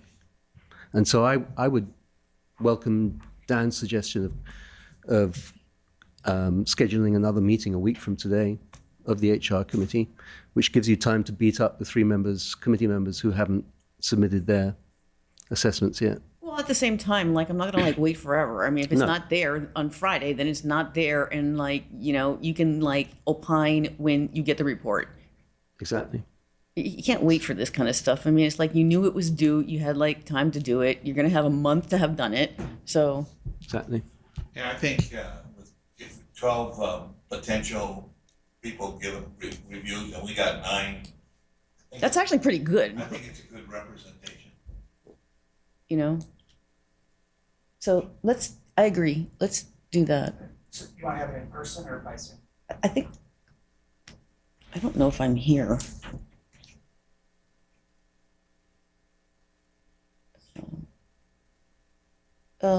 No, we can do it in public if everybody's here. Are you here, Anthony? On Friday? Yeah, next week. Are you here? I am, just check.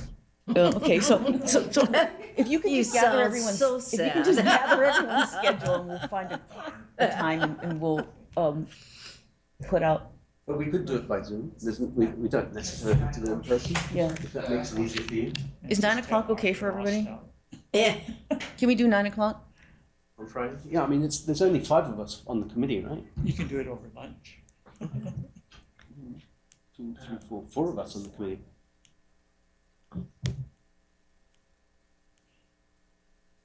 So I'm happy to do it either way you like, Chair. I could do it in person or we could do it by Let's do Zoom. it in person because then we can see everything together. And when you can't do it over lunch. Zoom is hard. An internal audit for you on the night. Canceled, sorry. Canceled, He canceled. came here instead. Oh, okay. Okay. Edwin is, you can't do it over lunch because it's a sunshine violation. Oh, okay. What? You can't have discussions, board business, unless it's agendized, unless it's at a meeting. So bring lunch in. You can bring lunch in, that's for sure, and we can do it in executive session. I'll bring breakfast in, I guess. I have something at 1 o'clock on Friday. Okay. It's my only thing on Friday. So Dan, you'll just put this one agenda item out for a committee meeting. Lori, because sorry. So we're going to post an agenda today for an HR committee meeting for next Friday at 9 o'clock here in person with the one agenda item of the annual performance assessment. You want me to put that together and post it today? Is that what you're asking? I can email to Joey if that's better for Joey's Joey. on vacation, so yeah. All right, Okay, thank you. okay, I'll take care of it. 9 o'clock? Be there or be at the board meeting. Great. Anybody have any other comments? No?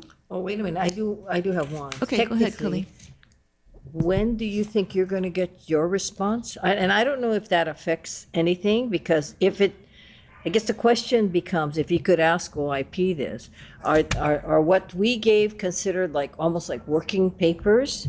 Or is that fully discoverable? Because if it's fully discoverable, it's almost a moot question, right? Right, I will wait to circulate anything until I get an answer from them. They're usually pretty quick.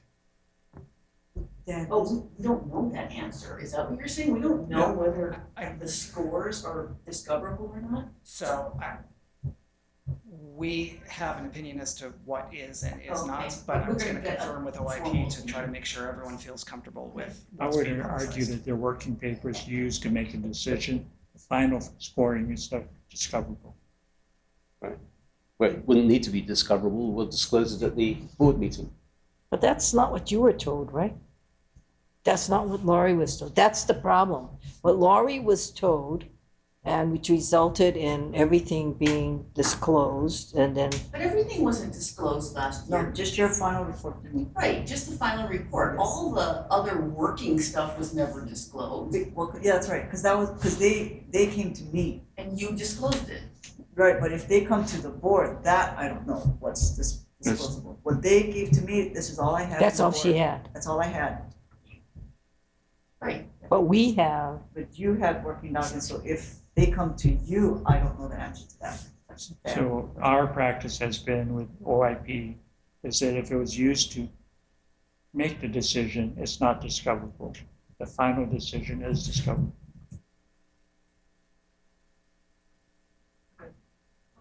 Then just confirming, if I post this afternoon, 9 o'clock is fine, right? That Yeah. wait a minute, you can't make 9 The o'clock. 6 days are different, sort of Thanks, but thank you for asking. Thank you.